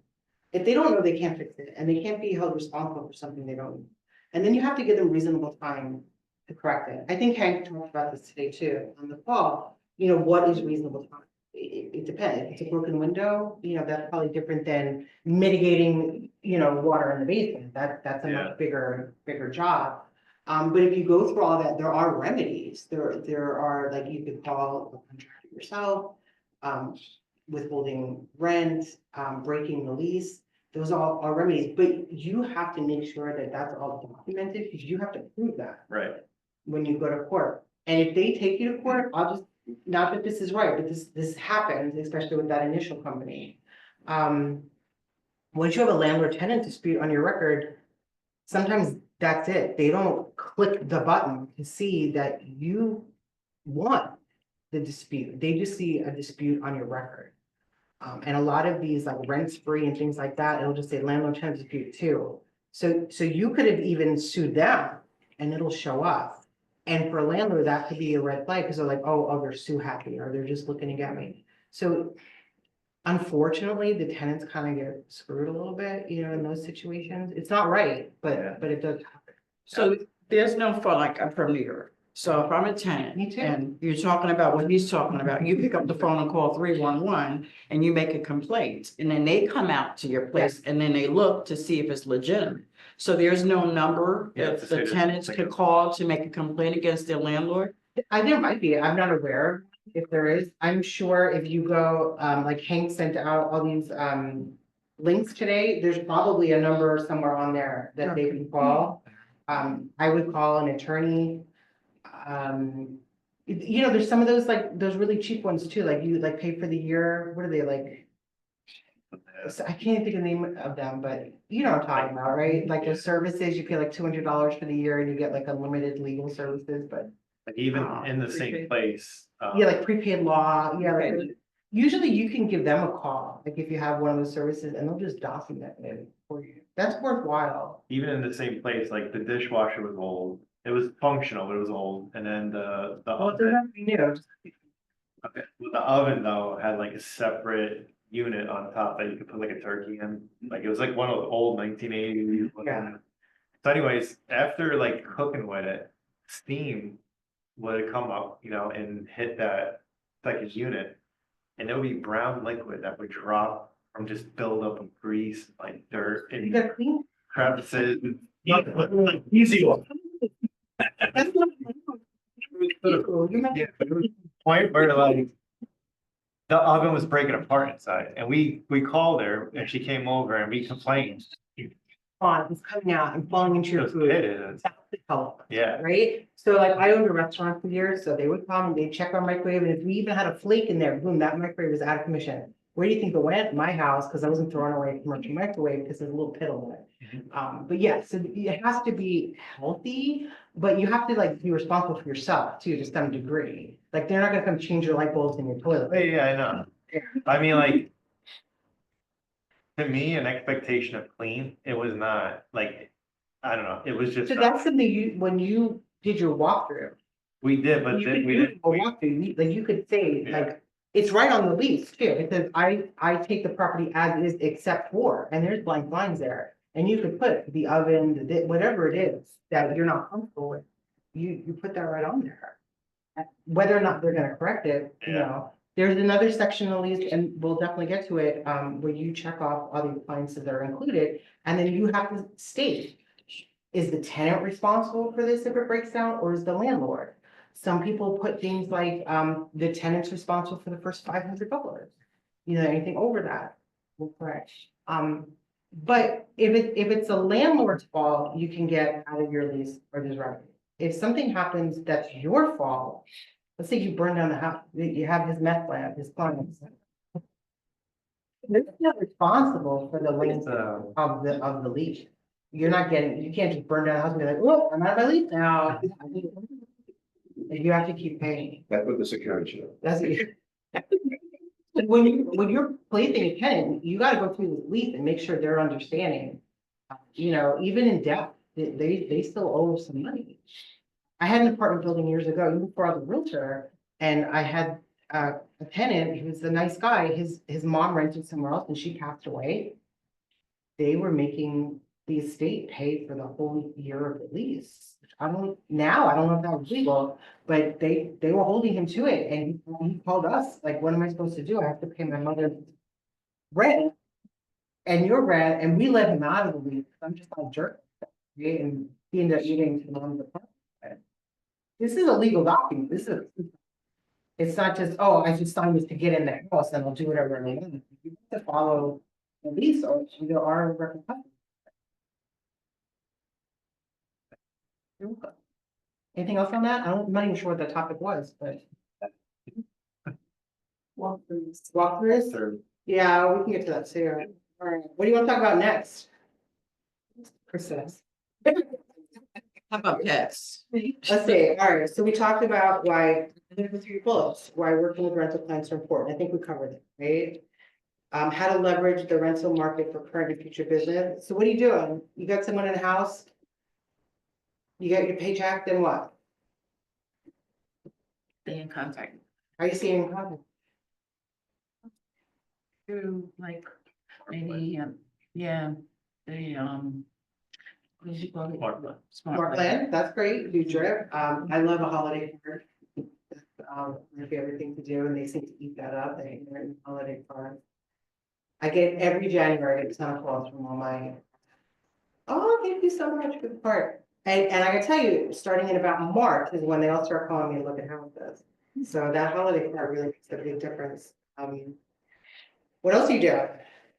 Could you talk about, cause I know what happens in the event the landlord decides to stop paying his mortgage? What are the, what happens with the tenant? So this is. It's a long time, you know, it doesn't, it's not been overnight. If you have a tenant in there, are they still responsible to continue to pay that rent? If the landlord has stopped paying the mortgage? I feel like that's very situational.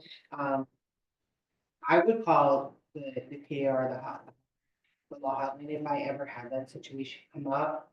I did have a friend who was paying rent, not knowing her place was being foreclosed on. Or maybe they got divorced and she was paying the wife instead of the husband and then it foreclosed.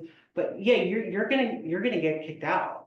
Once the bank takes over, they're not gonna, it's not like, if you just sell your house to someone else, the lease gets transferred. But if it goes into foreclosure or gets condemned, you're not staying on the property. They're kicking you out. So I would absolutely call an attorney. And if you are representing them, I call the hotline for help and direction. 'Cause I'm not exactly sure what to do, and I think it's different depending on if it's a foreclosure or condemning or anything. The majority of the states, the tenant's not gonna know, because the Yeah. mail, the mail is gonna go to the landlord's address, and you'll find out when the posting comes in. But it depends on the state, because I was living in Florida and I had a property. I'm scared to say, we went into foreclosure, the tenant knew because they served that house too. So I got it and the tenant got it. They knew it. In Pennsylvania, they don't. Just- Paragraph 27, it's if the government takes the property. I know, they're supposed to say something to the landlord. Well, Yeah. you're supposed to do things all the time, it's a perfect world, right? There's no money paid to the landlord for the condemnation of the property will belong to the tenant. I mean, it's an unfortunate situation, but I think oftentimes, tenants have very little to no notice. But if you go. And then they can try to get their security back, but sometimes it's like getting blood out of the stone, right? Yeah, and you'll probably get calls with tenants saying that happened to them, they don't have security because this happened, it needs to get replaced. So you know, you gotta be careful. There was a house up in East Stroudsburg, they were doing renovations, they bought a house. And they hired a contractor to do renovations. And it was, you know, he was there like all winter or whatever, and they figured he'd be done by the summer, they move in, so they never came out here. The contractor listed it on, I don't know, Craigslist, Facebook, whatever, for rent, their house, without them knowing, and he gave tours and he collected security deposits. And never told anybody what was going on, and he fixed it, and the people moved into their summer home, and people kept showing up at the door of moving trucks and signed leases. It was like 4 or 5 families that he did this to. I mean, what's their remedy? They can call a lawyer to report, but yeah, sometimes it's just bad luck.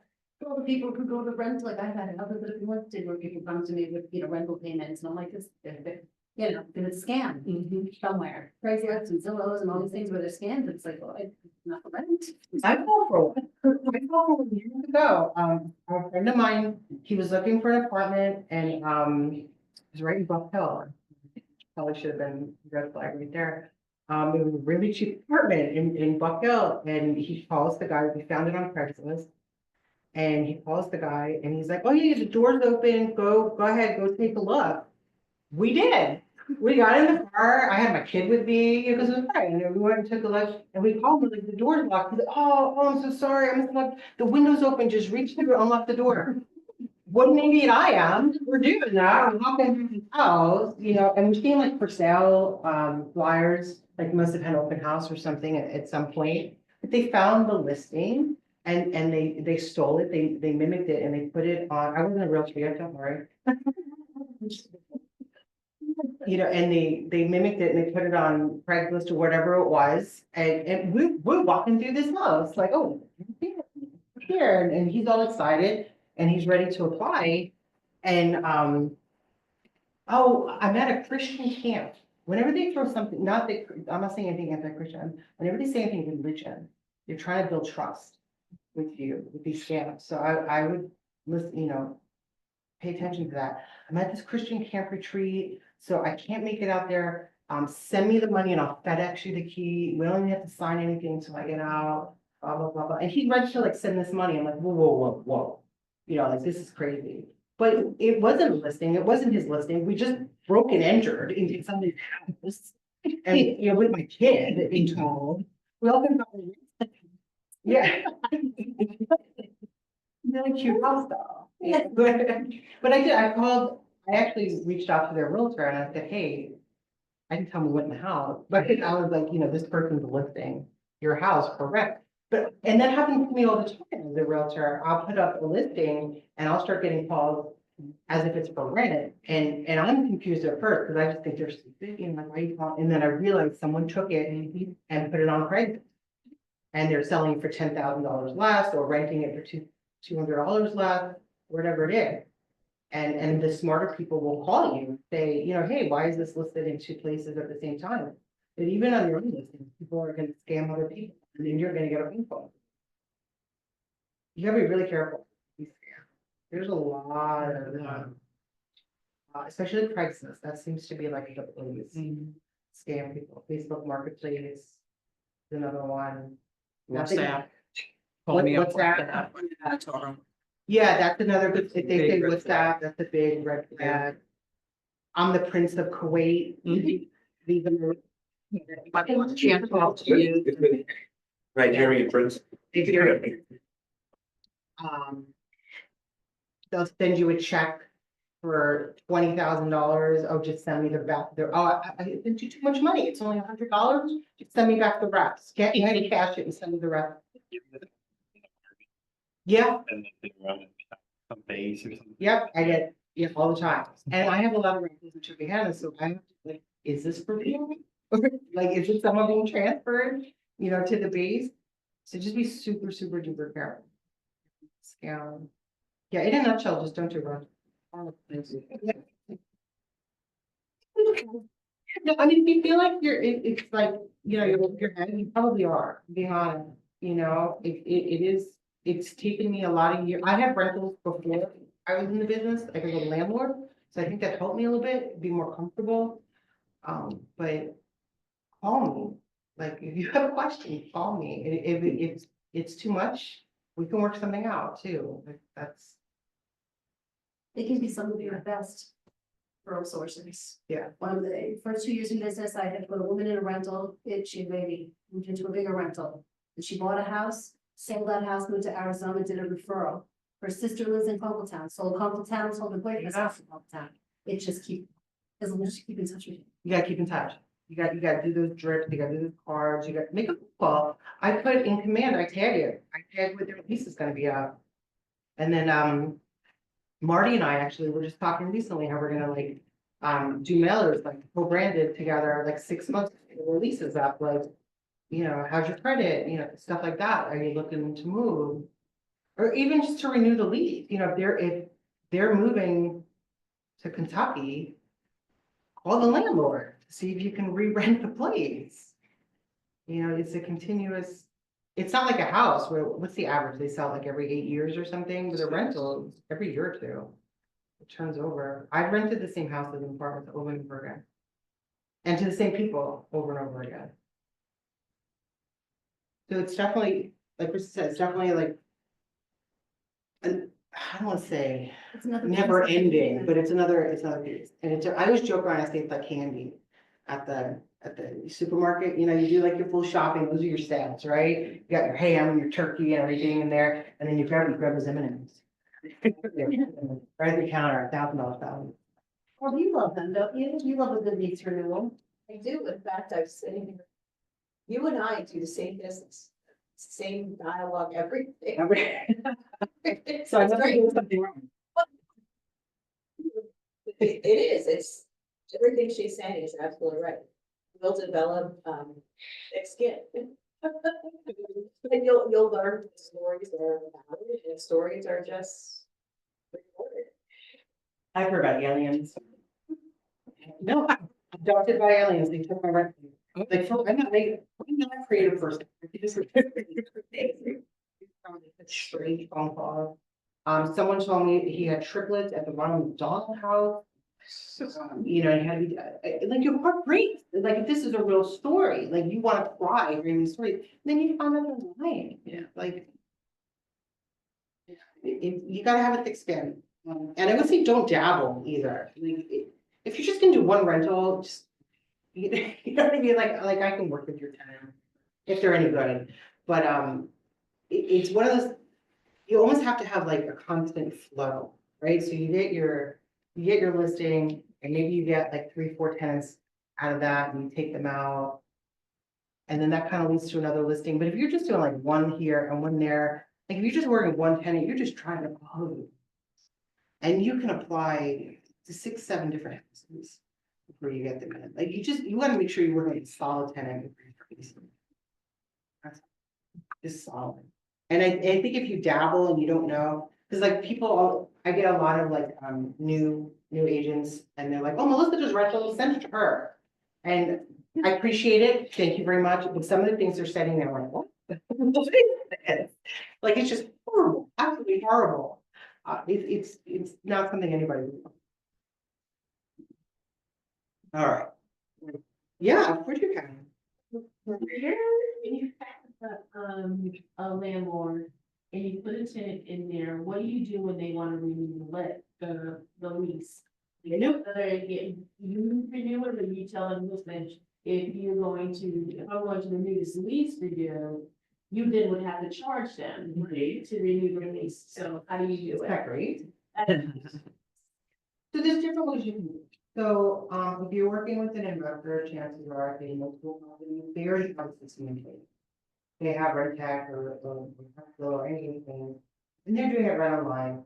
Some of the property managers, you know, they'll take, I love the ones with property managers, I get them in, I collect the money, hand it off to the property manager, she worries about everything else, registering them with HOAs, all that stuff, that's great.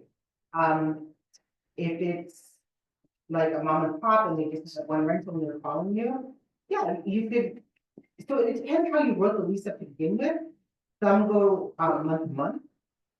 Some said you could click it to like terminate at the end of the lease, so it depends. So if it terminates at the end, then you probably don't want to write a whole new lease up.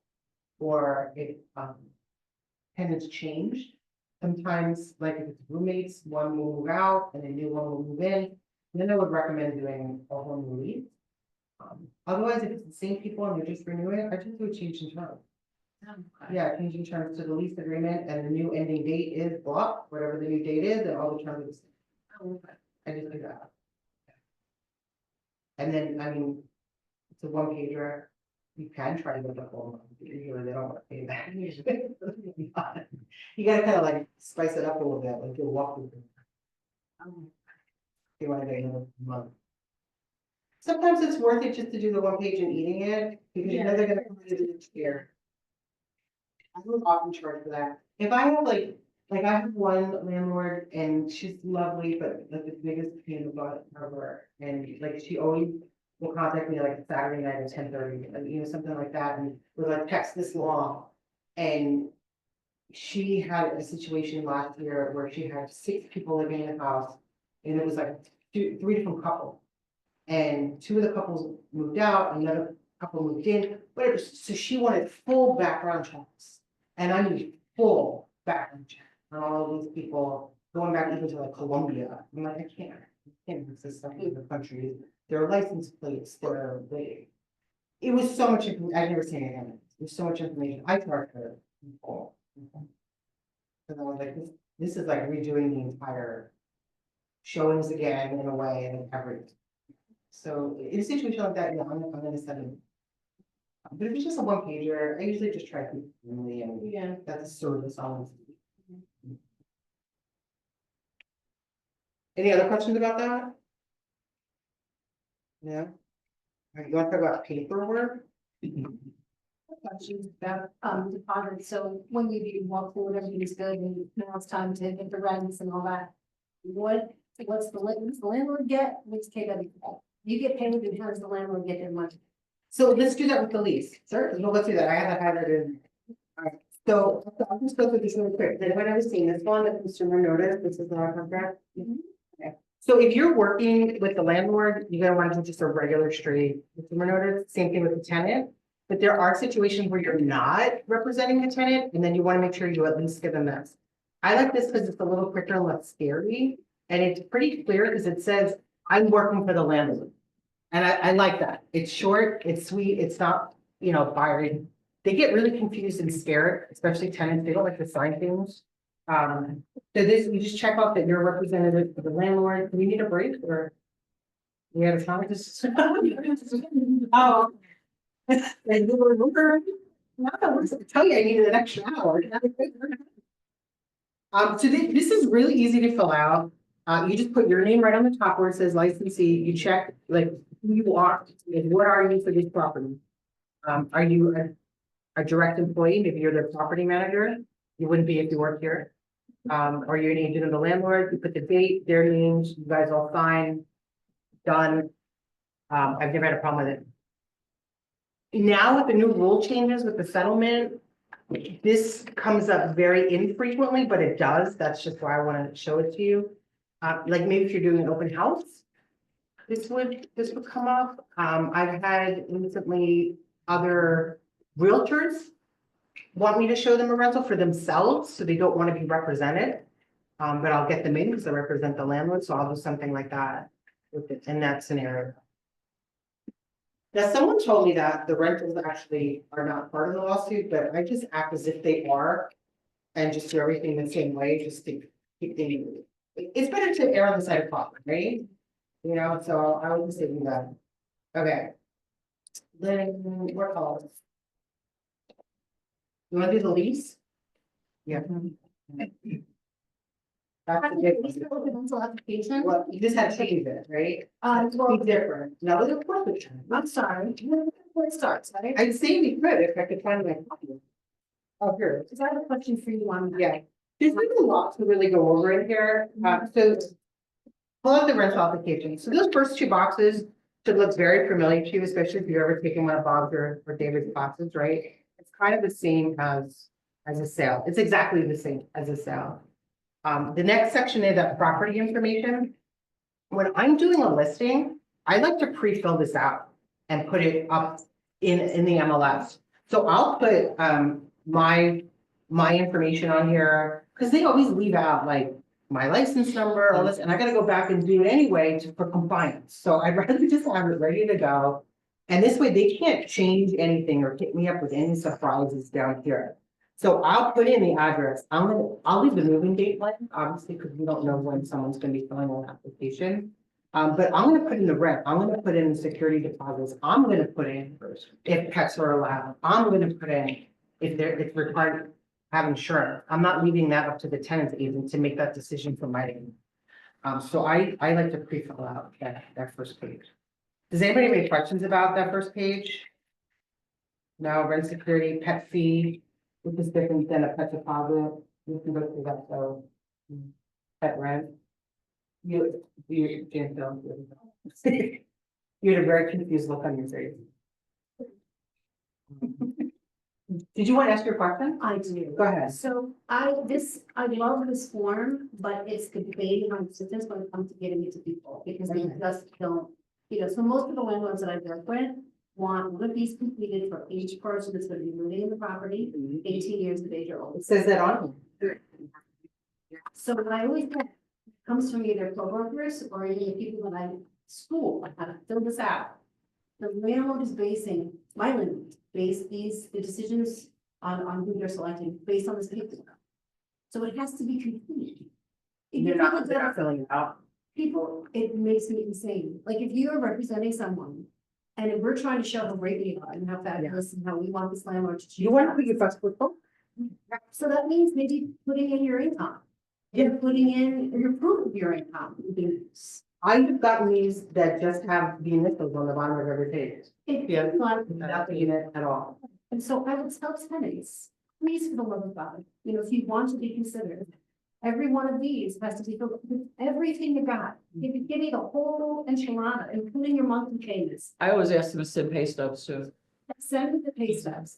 So I'm gonna blame that on the agent. I agree. Not I agree. Most of us are sending these out through DocuSign and you can send it. You do not do that. When I do DocuSign, but when I go to it, you know how you can highlight fields and make them required? That's what I do. It takes me time, but it saves me time because I'm not resending it and calling them and explaining to them that we need to know your name.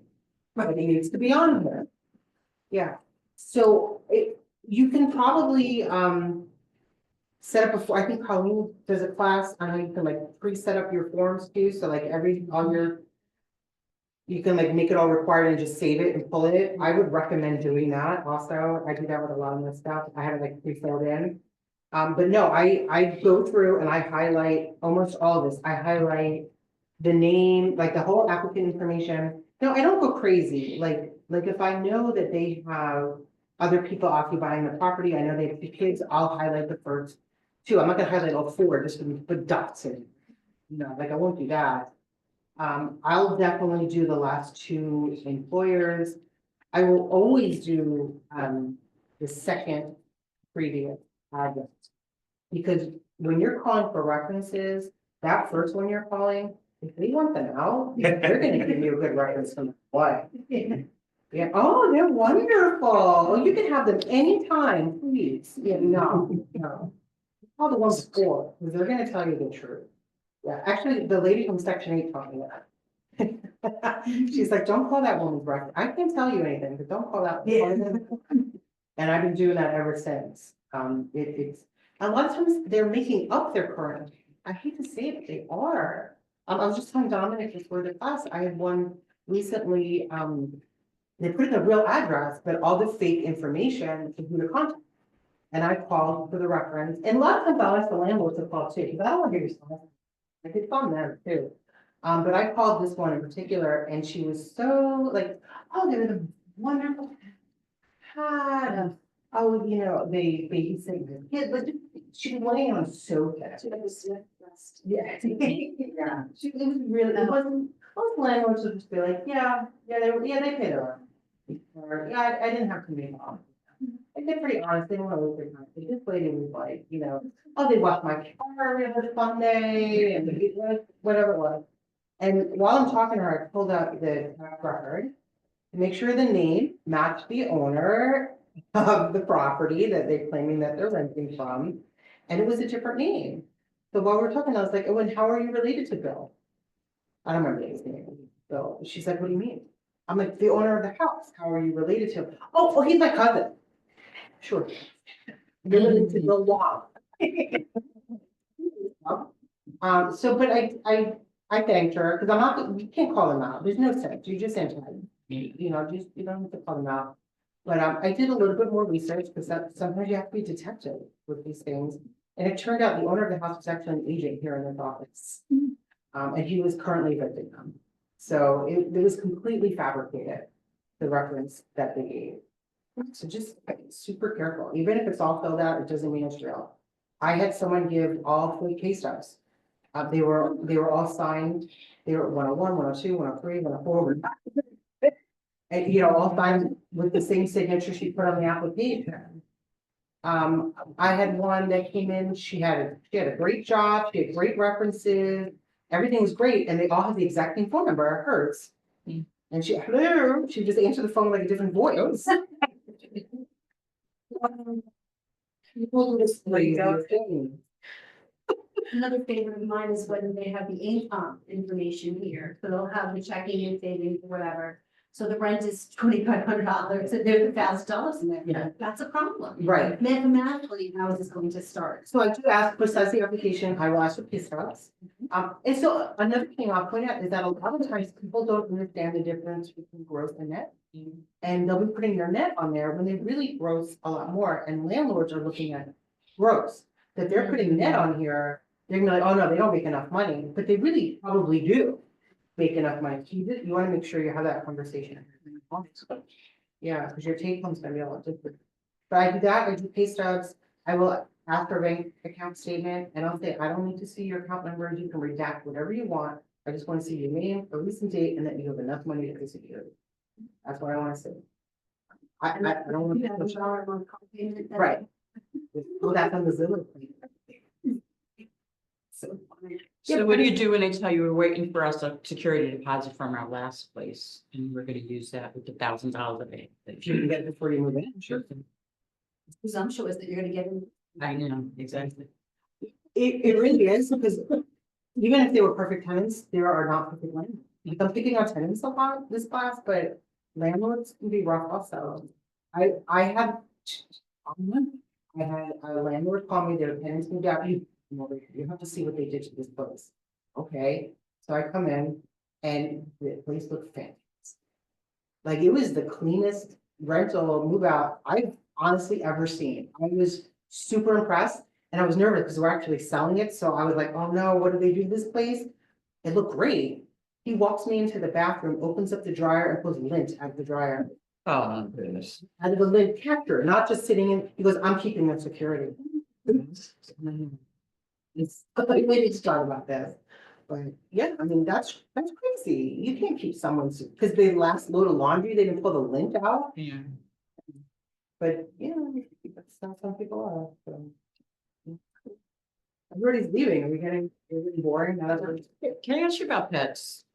You sure can, So is my emotional support parrot, it's not a pet, but he's support for me when He's I not a like pet. panic attacking but he's constantly. not a pet, He's my. he's not. Go to paragraph 7. I understand that, but Go to- so you don't get people that call you a crazy. I've had pits and- peacocks, Yeah. I've had alligators, Mhm. would you have a worm? I would do. Emotional support. Emotional support worm? I've had support cats. 4 emotional support cats. Yeah, that's not allowed, by the way, it's only for humans. I have to follow the hotline. Find out, it has to be few. Yeah, but paragraph 7, does any applicant or occupant own any pets? And then right next to it in parentheses, guide and support animals not included. They're not pets. So. I thought, so a support animal you have to accept. So a support animal and a service animal are considered the same in Pennsylvania. There's no distinguishing factor. So the only service animal is a dog. No, it's a household pet, so it's not an alligator. Well, can my cat be It's a a service domesticated, animal? mine was a domesticated. Is your what? Did you say camel? Cat. The camel would be a no. No. So how about- Chickens are farm animals, right? A lot of people have chickens. Okay. If you want to have a chicken outside, check with the HOA, check with the township, check if you can have chickens, pigs, cows. But some of them say yes, they're not service animals.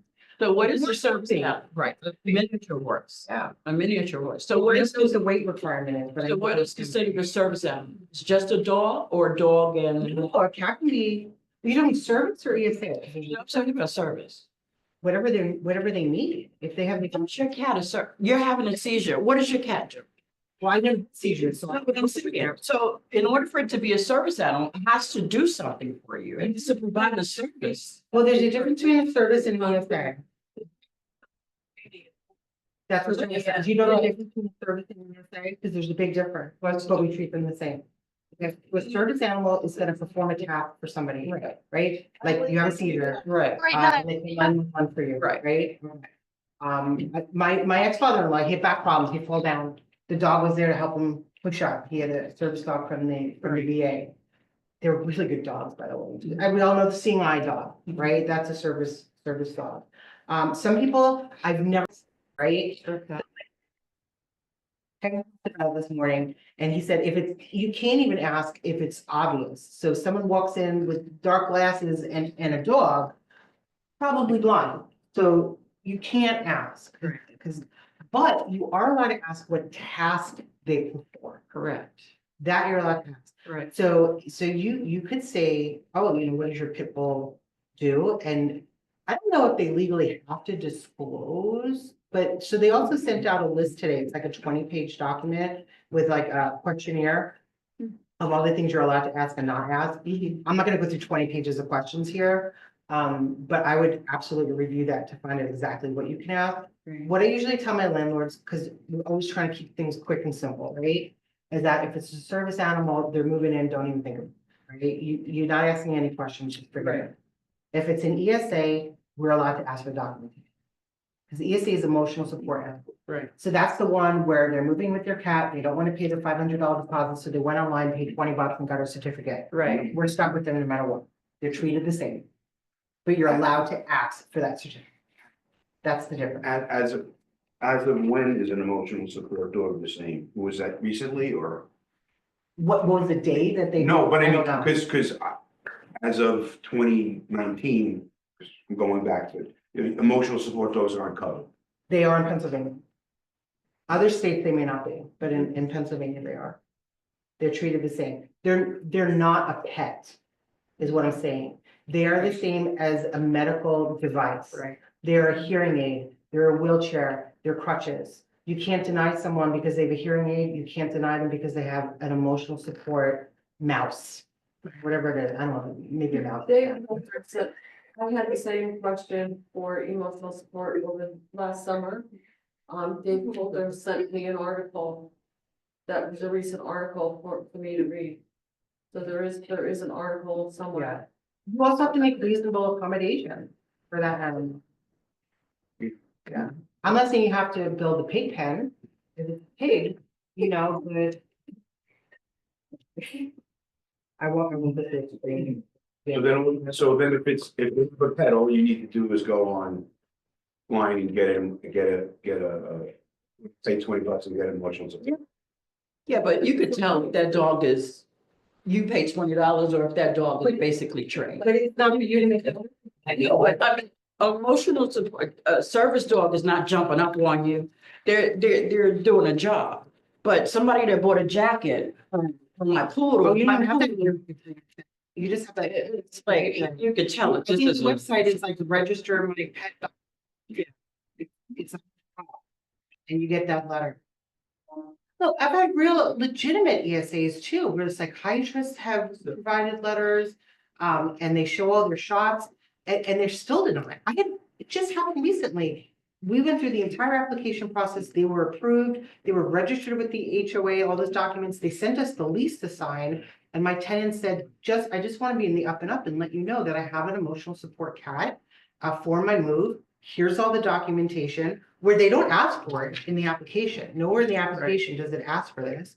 Here's my letter from my doctor. Here's pictures of the cat. Here's all the shots. Here's the measure. Like she was just totally in the up and up. They said they pulled back the lease. You can't. Completely illegal. Yeah, but they did it anyway. They said, we're taking it back because you weren't upfront about it. And I said, where was she supposed to be upfront about it? Where did it ask you for it? My tenants at that point, they didn't want to pursue it because they're like, I don't want to live in a house, you know, with these landlords that don't like me. Like, it's going to make for a difficult year. So let's just move on, you know, but I did advise them of their rights and their fair housing and, you know, they're just like, let's just cut our losses and leave. But this was a realtor represented landlord. And I said to her, I'm like, you're violating fair housing. They didn't care.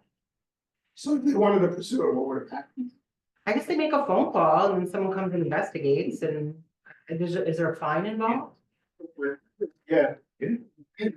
This is for this morning that on the National Human Relations Discrimination, that 34,000 complaints filed a year for discrimination. 83% of those were from rental. And the vast majority of those were mine. Vast majority of those were for disabilities, stuff like we're talking about.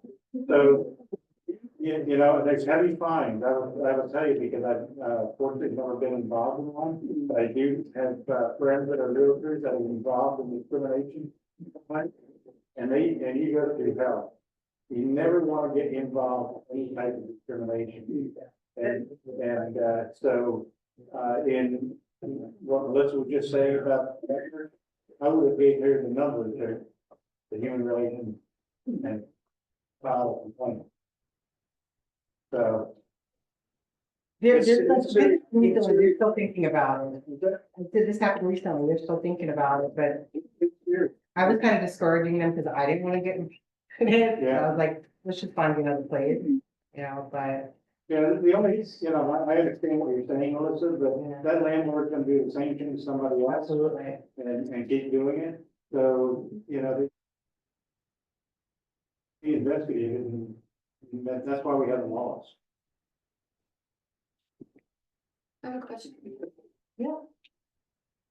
I had a call from someone on one of my rentals, but he had 5 service dogs. Is there, like, why do you need 5? I shouldn't ask, but. I don't think there's a limit, actually. No, I don't think there's a limit.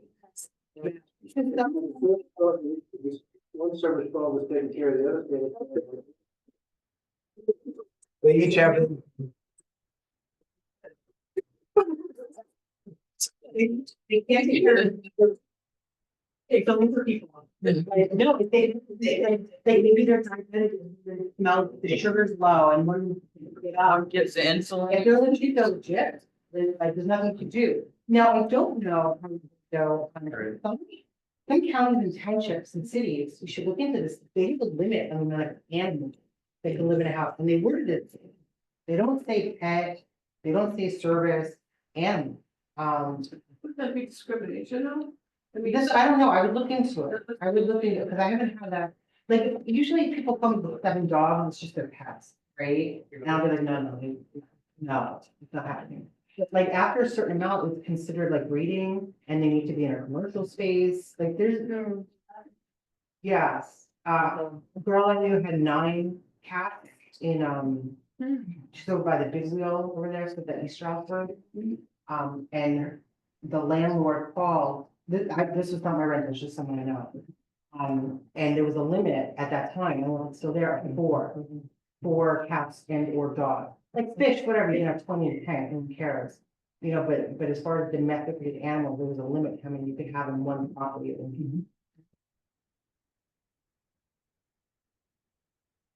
Yeah, so like we were talking before about like questions, lots of questions to ask, questions, like you guys know what questions not to ask too, right? To review that, like you're not gonna ask like what their race is or religion, like.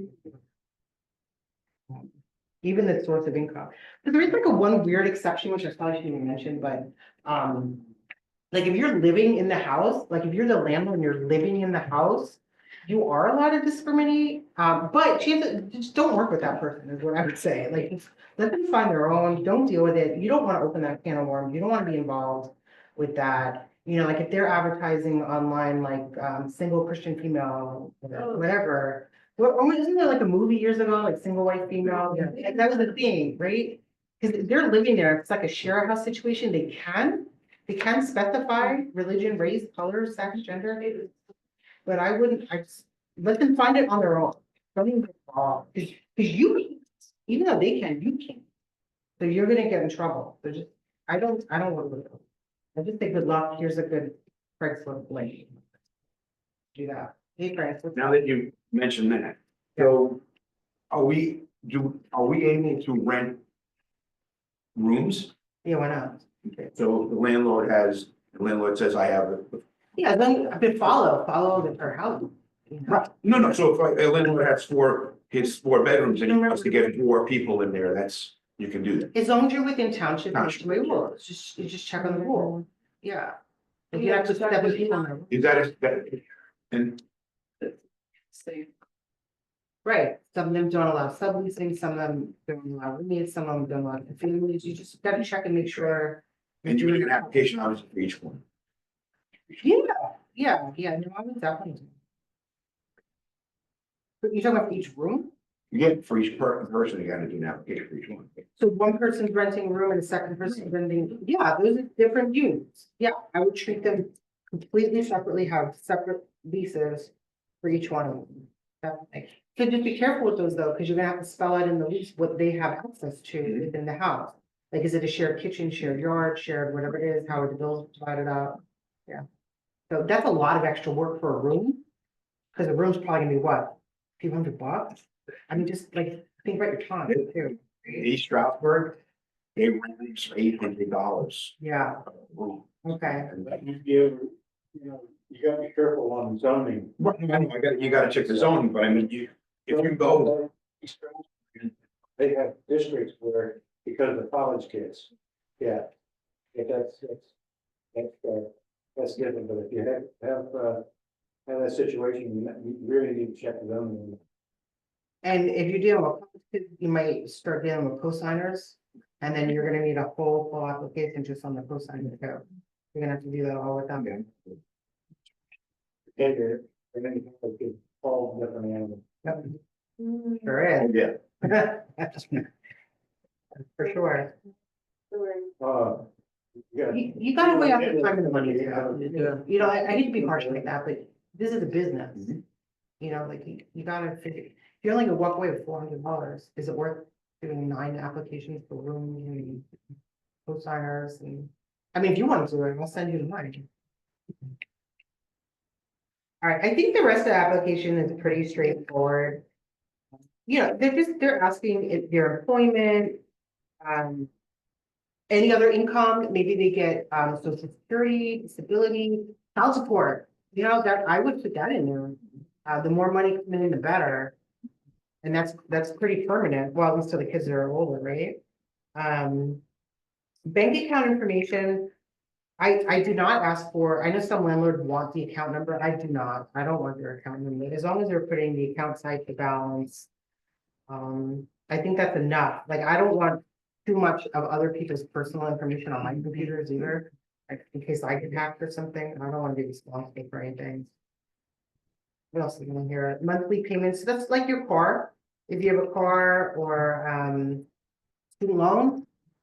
Would go there. I've seen people put alimony. I don't know if I'd go that far, but you can.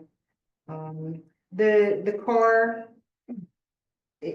So I would, if they have a nice new car, I highly recommend you put it on there, because that seems to get them excited. Because you want to paint the best picture, right, when you're handing it over. So if they have like a 2022 Mercedes, for sure, make sure that's. that means they minimum payments. Yeah, the payments, the license plate, I just tell them to put the state, unless they're in an HOA that requires the actual plate itself. And then the pet situation, so there's 3 on here. They have more than that, good luck. You can make more lines, but they're probably not getting the apartment, honestly. but in the case of the service app, they wouldn't list it here. No, we would not list it here. Yeah, so that's what makes it tricky. Like with my situation, it wasn't listed anywhere and they're like, oh, we're just not renting it to you because you lied. Hell, there was no place for her to disclose that she had it. Yeah. So then this other section, section 8, almost everybody lies on this section, just heads up. They put no for everything. Even if they've been evicted, they definitely put a no. But wouldn't this be on the credit report? anyway? Yeah, yeah. Well, not necessarily the credit, but like the eviction, that'll come up, the felonies, that'll come up. Background. I mean, the criminal record, that's like, you have to kind of like feel out your landlord's freak out level with that. You know, there's some people like, they got arrested for marijuana, and it's like, landlords don't care. They're like, oh, let's come party. Like they, you know, like they don't care at all. But then others, there's some real serious crimes, and still some landlords don't care.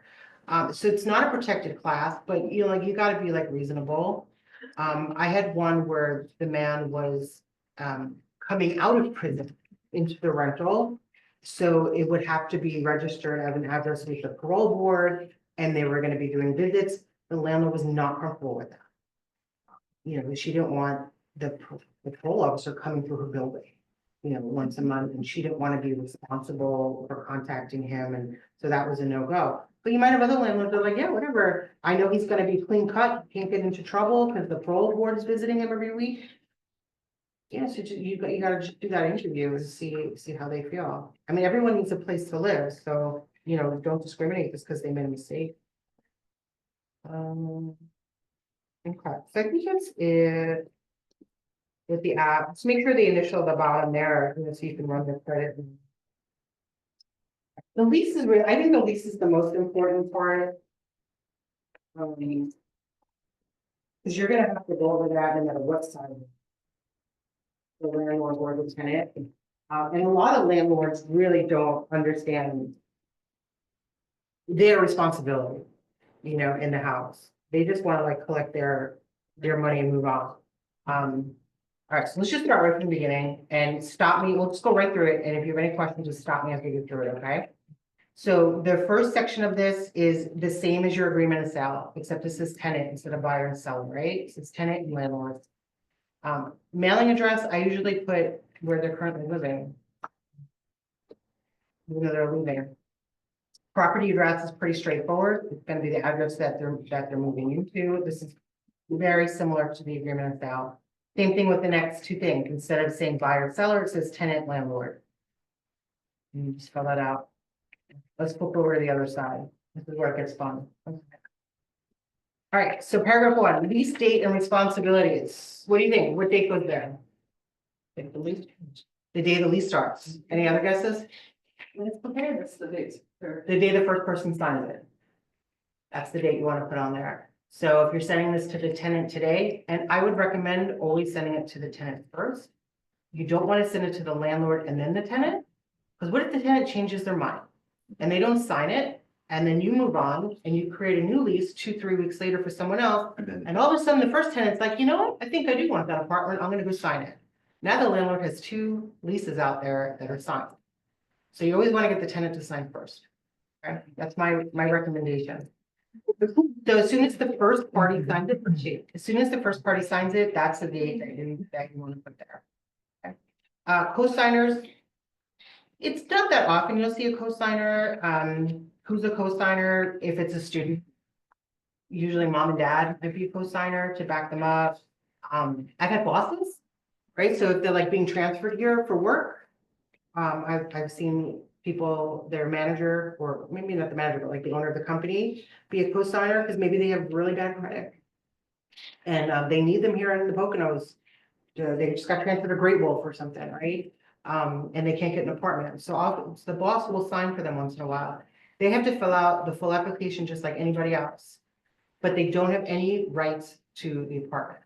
They're just as responsible for the apartment as your tenant is, as far as payments, but it doesn't mean that they can just like come in and use the bathroom if they're in town.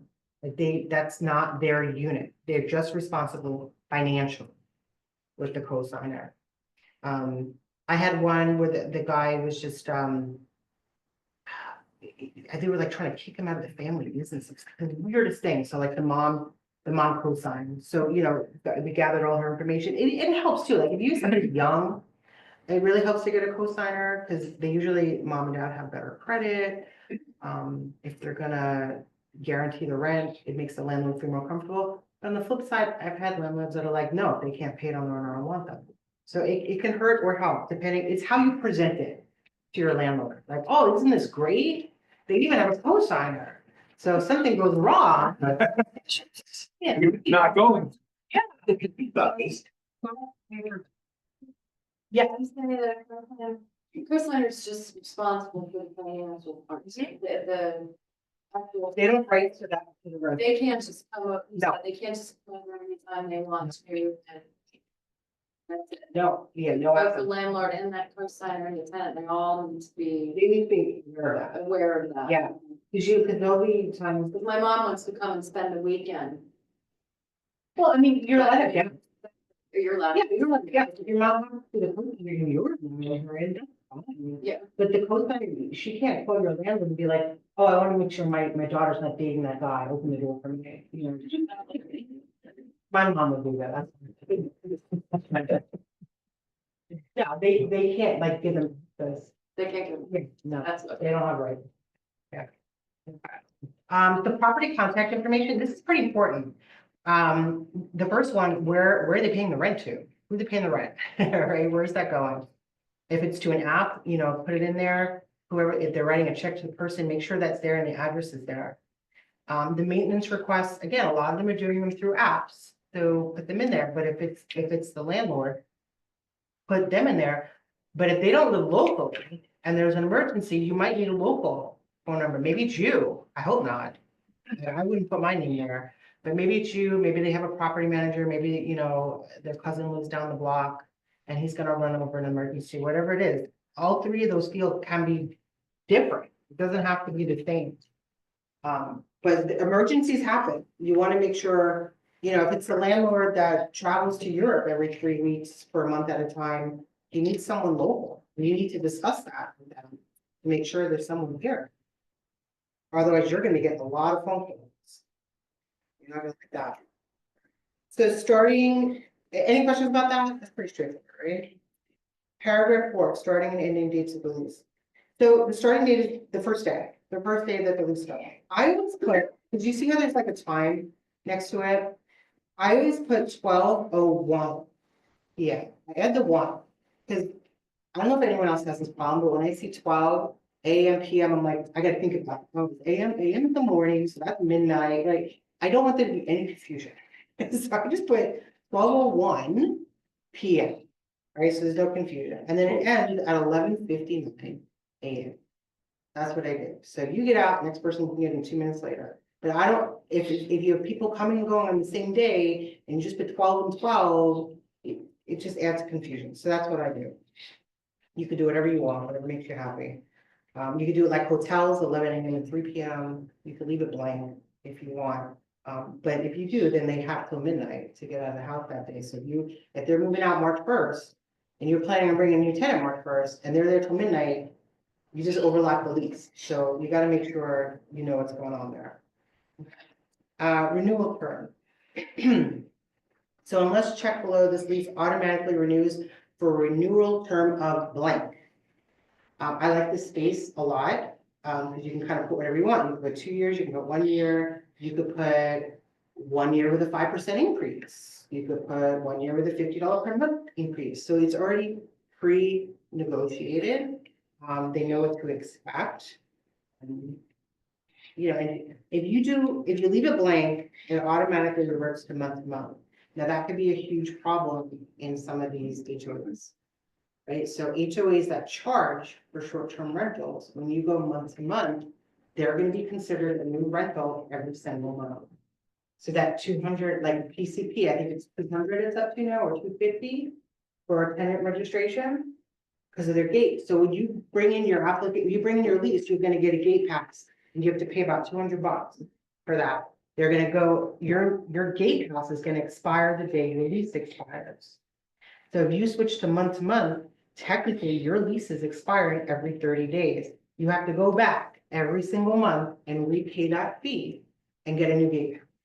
You don't want to, same thing with Penn Estates, it's gonna expire every month. So you don't want to go month to month if they're in a gated community. That's something you need to let your landlord know. Because who's gonna pay that bill? Right, usually it's on the landlord. I know a lot of times now they're pushing it off on the tenant, but oftentimes it's on the landlord. So they always want to fill in this part too, when they're doing it for the renewal for the next term. Yeah, I mean, if it's just like, you know, Susie and Joe and they have one rental and they just wanna make sure they're in a tight lease for 1 year and then they'll go to month, is fine. But once you're dealing with communities, you don't wanna go on. Because you're gonna have to resubmit every single. And it's a pain too for them. I personally always terminate my leases. I do too. Always time.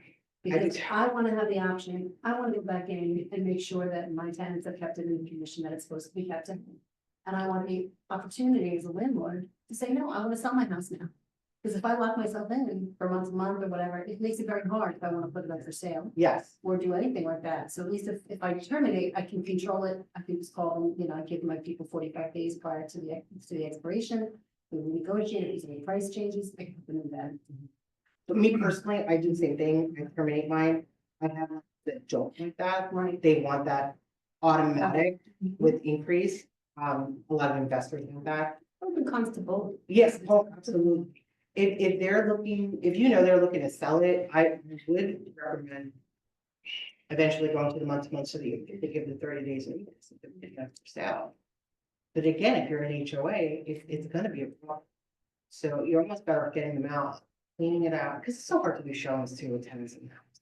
And they want to sit there and tell your buyer everything that's wrong with that house. So on this, so it says it automatically renews for a term of, So what you would fill in there, So you have a choice. Right. You kind of have three choices, really. Yeah. So you could fill that in, you could put 1 year, let's say.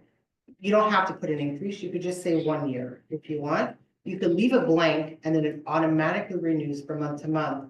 Or right below that, there's a checkbox that says this lease will terminate. okay, it's Those are your three choices, yeah. And then in between, middle of that, it gives you your days notice, which defaults to 30. But you could put 45, you could put 90, whatever everyone agrees to, you could put whatever you want in there. As long as everybody agrees, that's the point, right? Everyone has to be on the same page. Okay, so the security deposit, I think that's one of the most misunderstood things on here. So the way it works in Pennsylvania is that you can collect 2 months security. Doesn't matter what you want to call it, what you want to label it. Calling it last month insecurity, you're calling it security insecurity, you're calling it security and I don't know. Extra deposit fees, whatever you're labeling it, it's 2 months. It doesn't matter, it's 2 months. So if you're gonna charge a pet deposit, right, a deposit is refundable. You need to be within those 2 months. You can't do first, last security and a pet deposit. With that said, you can do a pet fee, which is different. That's non-refundable. You can tap on as many fees as you want. Okay, so you could do your first, your last, your security, or your first and 2 month security, whatever you want to call it. There's not that much of a difference to it, but we'll go over that in a second. And then you can tack on maybe a $500 fee, non-refundable fee for every alligator they want to bring in.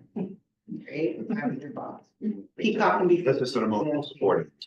Like it's emotional support and service, and there's no fee, no fee allowed, correct?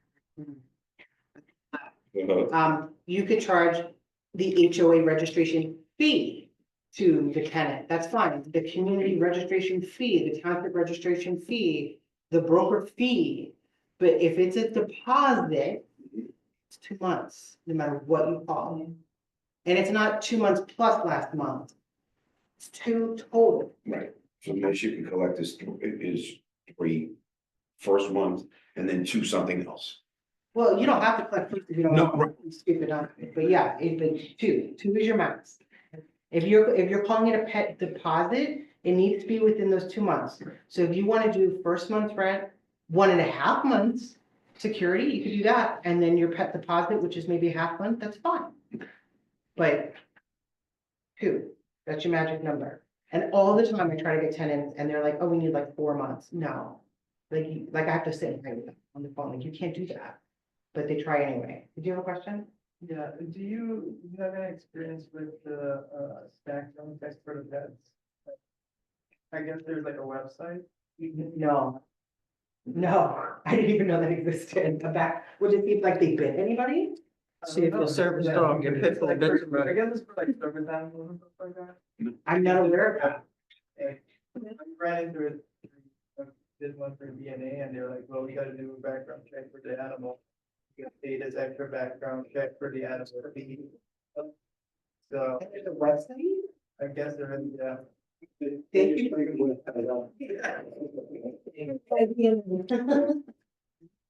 And so the clients had to pay an extra, I guess, application fee for the background check for the animal. Again, you're permitted to come to Florida.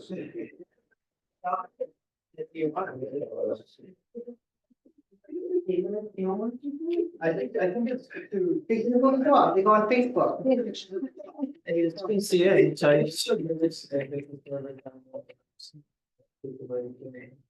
And if there's a way to, like, if there's a database for service, I'm aware. You might have to go through training, I'm sure there's probably something out there, you know. I feel like there's privacy issues though, because that dog is a medical device. The thing is like a wheelchair. Maybe not to that person, but just to, are you looking like the proof that it's a support? I mean, Support animal or service animal. to make I'm sure. gonna look into that. That is really interesting. Who DNA did it? Yeah. I think it's- Service or support. But yeah. You just verify that it's a service animal. But you can, I mean, if it's emotional support, you or just print out that. Yeah, I provided that to them and they like, oh, we still have to run this kind of back. To make sure it's, sort of registered for them. That's really interesting. Yeah, with support them, but not as well.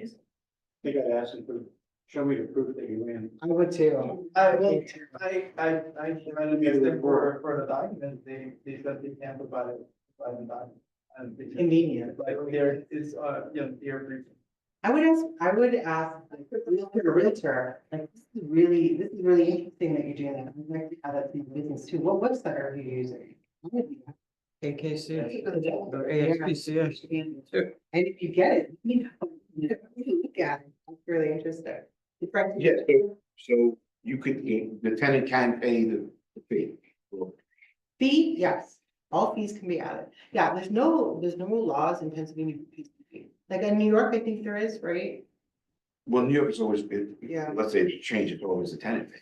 Yeah, so here it can be either, so traditionally, you most often see the landlord paying it, or at least they think they do, because they're giving it to their agent who's not splitting it most of the time anyway. But here, there's no law either way, anyone can pay it. I have one landlord in particular that he never, ever paid the fee, he puts it on the tenant every time. All these years. And so somehow they come up with it, even if they're section 8, they're gonna know it. Just surprising.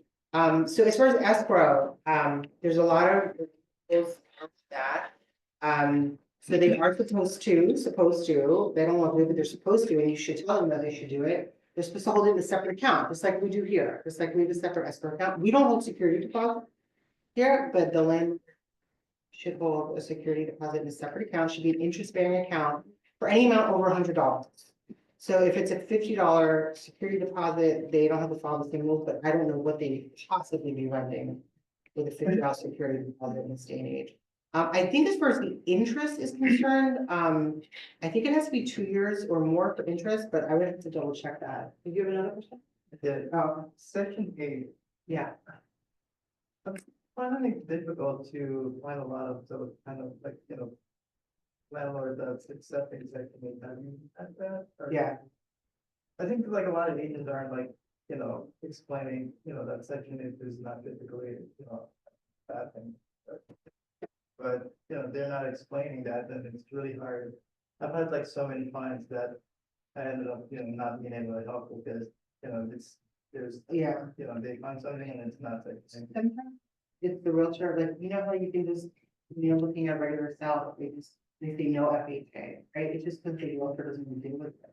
It could be a perfectly lovely house, that will absolutely pass for FHA or VA, and they can get cash or the same thing with rentals, but no, the section 8, they don't want to deal with it. It's a little bit more of a headache.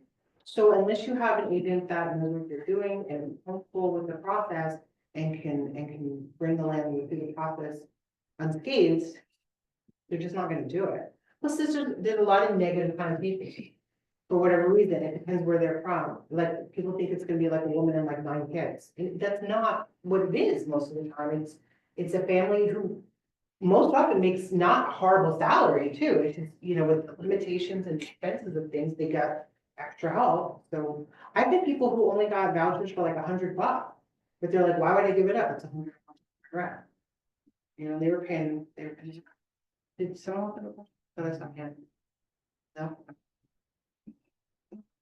Let's see what else is on here. Oh, so the other thing about security is that you can't hold on to it just because there's lint in the dryer, right? So that you really have to set your landlord expectations on what they're expecting. A lot of landlords, honestly, they think security is free money. That they're just gonna take it and that's extra money they're getting towards it. That's not what it is. It's there in case there's a legitimate issue. Let's see, I have a list of things here. That you can use it for the question. Yes. And it's also not, residence rent. Lots of people say, oh, just take my security as my residence rent. That's the tenant that says that. Um, So you kind of can use it that way because you can use it for unpaid rent at the end of the lease. You can't use it during the term of the lease. So if I start my lease on January and I miss my payment in March, you can't just take your security. but my lease ends in December, I didn't pay last month, then you can use the security. So I can do that. I want to, but because I want to know. I don't like that either, because when they're doing that, it's usually because they know they're not getting. I want them living in a crack and they have to pay for it. Yeah. You know, that's security. Oh, and the other thing about the 2 months, that's only for the first year, really, right? Does everybody know that? So subsequent years, you have to return one of those months. And you can return it either by crediting it towards last month, towards rent, or writing a check out and sending it to the tenant. So you said the landlord can ask for the first month. First lot for and security. Security, Yeah, and then for the pet, they can ask for a deposit or a fee, or just a fee. yeah, if they're doing both months security, then it has to be a non-refundable fee. Just a fee, Yeah, okay. if they want to do a pet deposit, then they have to lower the security because the max is 2 months. And then at the end of the first year, the max is 1 month. So some of them ask for $50 per month extra. That's pet rent, that's different. Okay, gotcha. I know, and none of these apply to service animals or ESAs. Right, It's just like legitimate pet. okay. Roger. Who's following up with the landlord to make sure that that's what the landlord does at the end of the year? Bob does. He calls everyone, to make sure. all of the- I tell my tenants, I do, I tell my tenants, I said, look, just so you know, this is what's supposed to happen at the end of the year. So if they don't get it back, it's kind of on them because they knew, right? Like, I don't feel so bad. I had one a few months ago, lovely couple, it was a rental for $2,500. They put down 2 months security, it was $5,000, right? They moved out on good terms, you know, their lease had ended, they moved out, I found them another place, even bigger and nicer for 18, so I don't know why they're paying 25 on the other one. 30 days went by, right? So read this, it says it has to be returned within 30 days, right? 30 days went by, they did not get their security. Now, there's some obligations for the tenant, right? Like they have to supply their forwarding address. They did all of that. This landlord had a property manager, everything was in the app, they had screenshots of it, they had food, they had given, you know, everything was legit. There were no issues, the place was not a mess. Everything was fine. I even did the walkthrough with the landlord on video. There was nothing wrong with the house. There was no reason to have security. They did not get their security back. Then like another 2 weeks went by and they called me and they're like, hey, you know, do you have any idea what's going on with my security? And I don't usually get involved with that, but I'm like, well, that's strange. You know, you should have gotten it back by now. Why don't you call the landlord? And they did, and they said, no, there's too much damage in the house. You're not getting it back. This was a property manager. And I said, well, they're supposed to supply you with a list of everything that's wrong within 30 days in writing. So if there's something like that lint in the dryer, they have to put it on a list and send, and they also have to have, they can't just say, you know, oh, there was a paint chip on the wall and this and that, so, you know, I'm keeping the money. Like, they have to put a price tag next to each thing. So like if the carpet was ripped and it cost $400 to fix that carpet, it doesn't mean they could hold $5,000 security, because they only hold $400. They didn't do any of it. They just kept their money. And I said, and I work with that landlord a lot. I said, don't you dare tell the landlord I told you this. But you could go to court and get double your deposit back now. So they have that 30 days, as long as the tenant gives their forwarding address, they have 30 days to reply with what they're withholding and the remainder of their money, or they're liable for double the security back. She called him and she read that to him. She said, you owe me $10,000. You better bet she had a check the next day for $5,000 from that guy. He was like, I'm so sorry, I have a problem with my property manager, boom, boom, boom, here's the $5,000. But I mean, the tenants don't seem to be aware of that.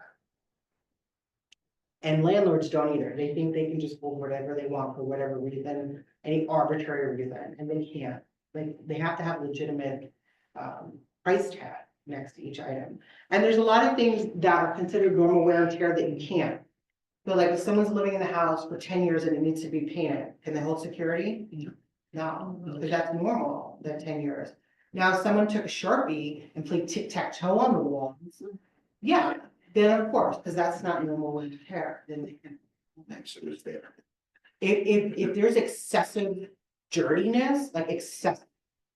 And again, I have so many examples. But we had one where, for some reason, one of the gentlemen that was living in the house did not like to use the toilet. He urinated in the corner of the room for a year. So that's excessive. That's excessive. So they had a cleaning company. They had it shampooed and she eventually had it smelled enough to go away. So they had to replace the carpet and she sent them within 30 days because it was my landlord. And this is how much it costs to do the shampoo and the cleaning and this was the carpet and they deducted it from the security. But I mean, if you just need some come in and vacuum and do like a normal cleaning, no. That's normal wear and tear that's expected as part of your expenses as well. Frank, did you want another? question? Found it. What about like a nail hole, I think, clock? I mean, you're kind of getting petty with that. I think it said in the lease, like you're supposed to make any repairs, right? So like if they pull the nail out and it's. But it. I don't know, They would take the TV one of and put it in the these, hole. like the whole system and the giant hole, yeah. I once had a nail hole just from one clock. Listed Same. as, yeah, It's And I'm like, what that cost. I forgot what it was. I thought it was petty. It is a little, that's a little petty. It's like It is little tiny. bad. It's the same people that I had to replace the stove, so. Oh, yeah, so they're looking at it. Yeah, I mean, those kind of things. I mean, I guess technically you could, I know somebody used to fill the holes in toothpaste, and that was so. Yeah, and it smelled minty.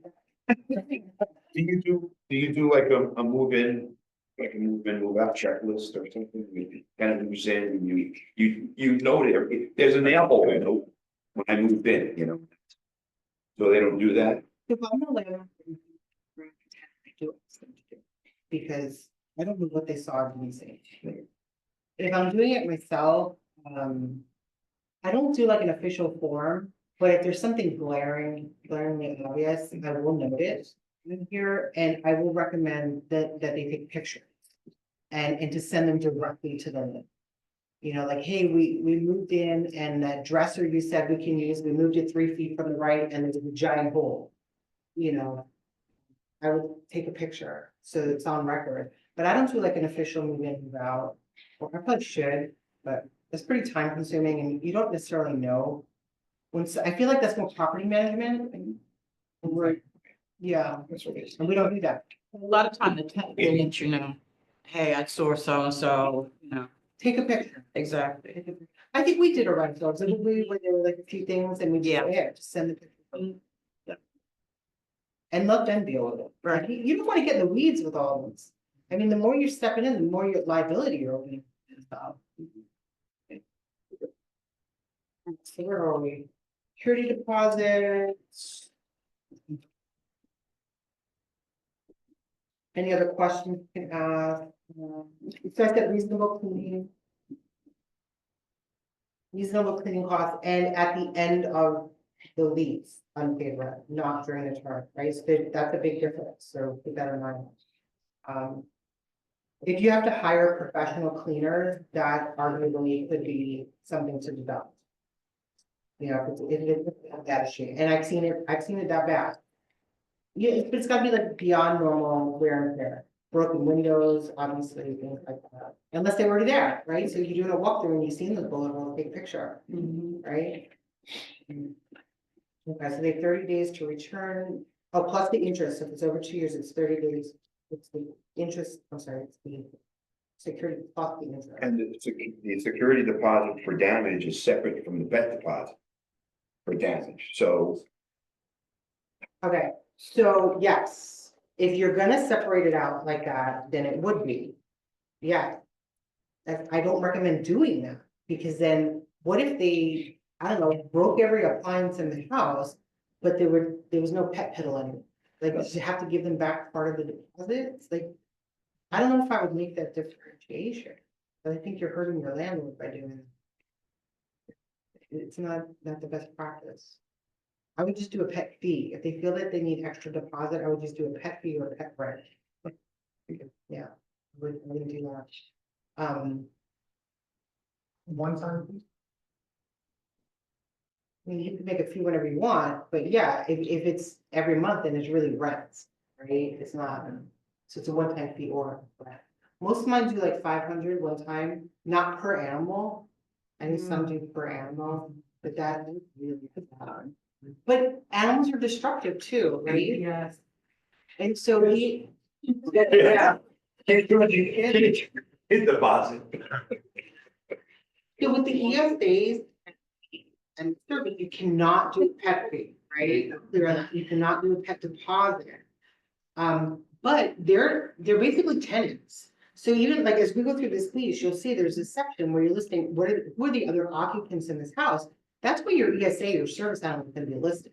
They're a tenant, so they're still responsible for any damage that that animal does in the house. And that would come up with regular security. So it kind of works out to be the same. Again, about the refunding from these after years. So subsequent years of the lease, they could only hold on to 1 month security. So at the end of their first year, they have to return 1 month. Okay, so if you're gonna go into month to month, 2 years or 3 years, whatever it is, you have to return one of those months. The other thing with security, like let's say you raise the rent $50 each year, whatever it is, you can collect more security towards that up to 10 years. Once they're a tenant for 10 years, you can't do that anymore. So you probably got a while for that happen. You call me in 10 years. And then what about the tenant insurance? They can request that they have, their insurance. Yeah, so there's 2 places to add insurance on the lease. So there is page. So you're getting ahead of me here. Oh, Page 20, 5, page 5, paragraph 20. Yeah, that's insurance. So like a landlord's insurance is not gonna cover a tenant's personal items. So that's where you would put insurance for that. I highly recommend if they have an animal to do liability insurance. Because what if the dog bites somebody, right? You know, once a lawyer is involved, they're gonna try to sue everyone. Who owns the house, who's renting the house, who visited the house, maybe even you, who knows? So definitely if they're bringing a pet into the house, I would recommend insurance. If you look at the pet addendum. Let's take a look at this. There's another section in there for additional insurance for the pet. I don't wanna get ahead of this. Don't worry. We did rent, we got, okay, so I mean, rent is pretty straightforward. It's gonna be due this day of the month, whatever most people do first or 15th. So this is where I see a lot of mistakes, 7 all the time, when someone else is preparing, for me, the total amount rent due during the term, for some reason, they always put like 1 month's rent, 2,000. Yeah, so if it's 2,000 a month, you want to put 24, 2,000, right? Because if you're going to court, they only owe 2,000 for the term, and they pay that. You're done, right? And then the next line C, that's your monthly. Right? It's like you're agreeing to purchase this house for 1 year in 12 installments, so you want to do the full price, just like you buy a car, the full price, and then your monthly payments right there, right? So then your grace period, you can put any amount, there's no rule or law, you can put 1 day, you could put 20 days if they're really nice landlords, I wouldn't recommend that. I think 5 days is more than enough. Most usually want that changed down to 1 or 2. And then if they miss that grace period, then there's a late fee.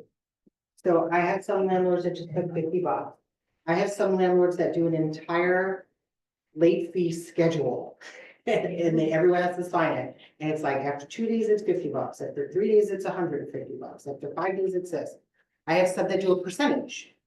Just whatever it is, make sure it's reasonable. If it's a reasonable amount, because I mean, if you're putting like $10,000 after 5 days, and you end up in court, a judge is not. They're just not. Like $50, sure, even 150. But if you're putting ridiculous numbers in there, you're never gonna use it. So just be reasonable with that. Not that anyone should ever be late, right? Because you're gonna have the perfect tenant. Let me try, and then the same thing, see, that's like if you have, like your check bounces, stuff like that, you wanna put a bounce check fee in there. I would definitely recommend filling that, because that happens, I mean, when you're landlord. But again, be reasonable, anything unreasonable can be challenged. So destruction of property, is that where it's 55, or did I get turned around? Three, page 3. All right, try to make this quicker for you. All right, so, page 3, what are they accepting? Are they doing cash, money order, personal checks, cashier's checks? If it's an app, I put that in the other. But that's where they're getting paid. So just talk to your landlord, see how they want to get paid. That's pretty easy, hard to fill out. So the next one, it says the first X amount of dollars of rent will be paid to. That's where you're putting your, if you're representing the landlord, that's where you're putting your. Right, so usually it's the month, so let's say it's $2,000. The rent will be paid to Keller Williams Real Estate. This is broken for the landlord. You're not getting paid security. Getting paid the first month rent. We don't hold security. So your check is not the security. So keep that in mind, because then when there's issues with security, they're gonna be calling you. And like, oh, you're holding my security. No, I got paid the first month's rent. The difference. So make sure you specify that. And then the payment schedule, these are just all your upfront costs. That's all it is. So your security deposit, if it's gonna be 2 months, just write it up, 2 months. Due this date, and how much you owe.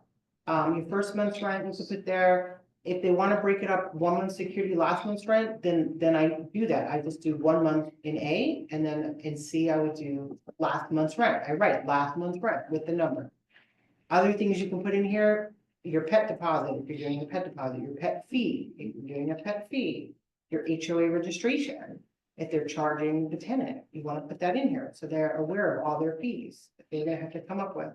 If you're in a township that charges also, put that there. Do you have a question? Yeah, so if the tenant's paying the broker fee, it's going to the landlord and the landlord's giving it to So us? if you're working with the tenant, you're paying, so if you're working with the tenant, you're not preparing the lease. Okay. Right? So it's the landlord's agent that will be preparing the lease. So if the landlord is paying the fee, that's where that will go in that column. It's the landlord's fee. So the tenant's not gonna pay the other agent's fee also, right? That between you and them, you have a tenant agency agreement, just like the buyer agency So agreement. the tenant would pay, the tenant agent directly? Yeah, so like 90% of the time, what happens is the landlord is paying the commission. Right, whether or not they're splitting it, that you have to argue with your corporation. So they usually charge, it's the first month, so if you're working with DNA or whatever it is, it would say the first $2,000 of rent will be payable to DNA. Right, so they're gonna present this to you to give to your tenant, so they know who to write the checks out to. Right? So if you are getting additional commission, separate commission, that's another check that they have to write out, that you need to make them aware that it's not gonna be on this lease, because that's between you and your client, not between the landlord and. That will be separate. Any other questions on that part? No? So 9, use of the property, again, we talked about this before, some of the towns have limits, so check on that. You're not gonna put 4 people in a bedroom in almost any township. Especially now that they're gonna be short-term rentals, they are applying for long-term, so you have to double check on that. Now, right below that, it says guide or support animals. So your guide animals are like your seeing eye dogs, your diabetes sniffing dogs, right? And your support animals, that's your emotional support, so they're treated the same, and they're treated like a tenant. Alright, did we covered all of that with the dog, are there any other questions? The type is dog or cat or? Yeah. Is, okay, Dog, cat, pig, mini pony. and then breed, then, okay. Yeah, I mean, I don't know if you don't know the breed of the mini pony. Did we, I would just make sure we did all that reasonable. Yeah, so any animal living on the property that's not ESA or support, that's a pet. And then you go to the pet addendum. a whole separate thing. Yeah, and don't skip out on the pet addendum, do it, because that protects your landlord. Because that's gonna talk about like, dangerous breeds and things like that. That's gonna talk about if your dog is a nuisance, if it's barking and driving the neighbor crazy, that's actually breach of lease, as long as you have that. At the end of it, they need to control their animal. Yeah, I just want to back up on the fee, that's, payable to the broker on this lease agreement.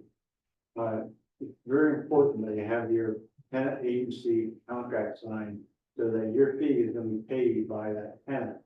Because unless you have agreement with that listing agent, you're not gonna get any of that money. yeah. You've gotta have it in your, You have to do a co-broke with them also, the same you would do with a seller, you're not gonna get that. right. So you need to have your tenant agency signed so that you have your fee in there and you're gonna get paid. Do you know if they're gonna be coming out with a non-exclusive tenant agency again? Because right now we only have an exclusive. Yeah. That I'm not sure of, whether they'll do that.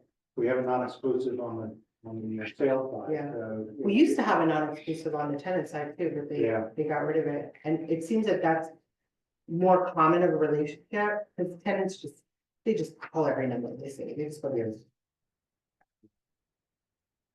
Nervous to sign that agency agreement. Because they know they're calling everybody. Yeah, we can check. I'm not sure. Left you?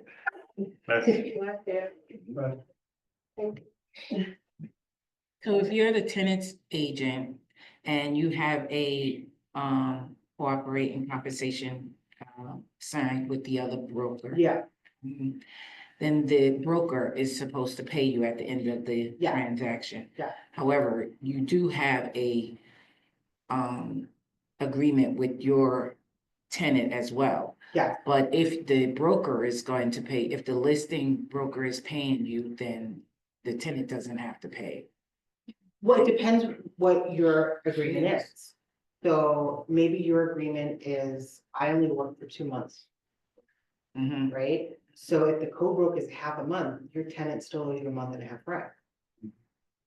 Right, okay, I see what you're saying.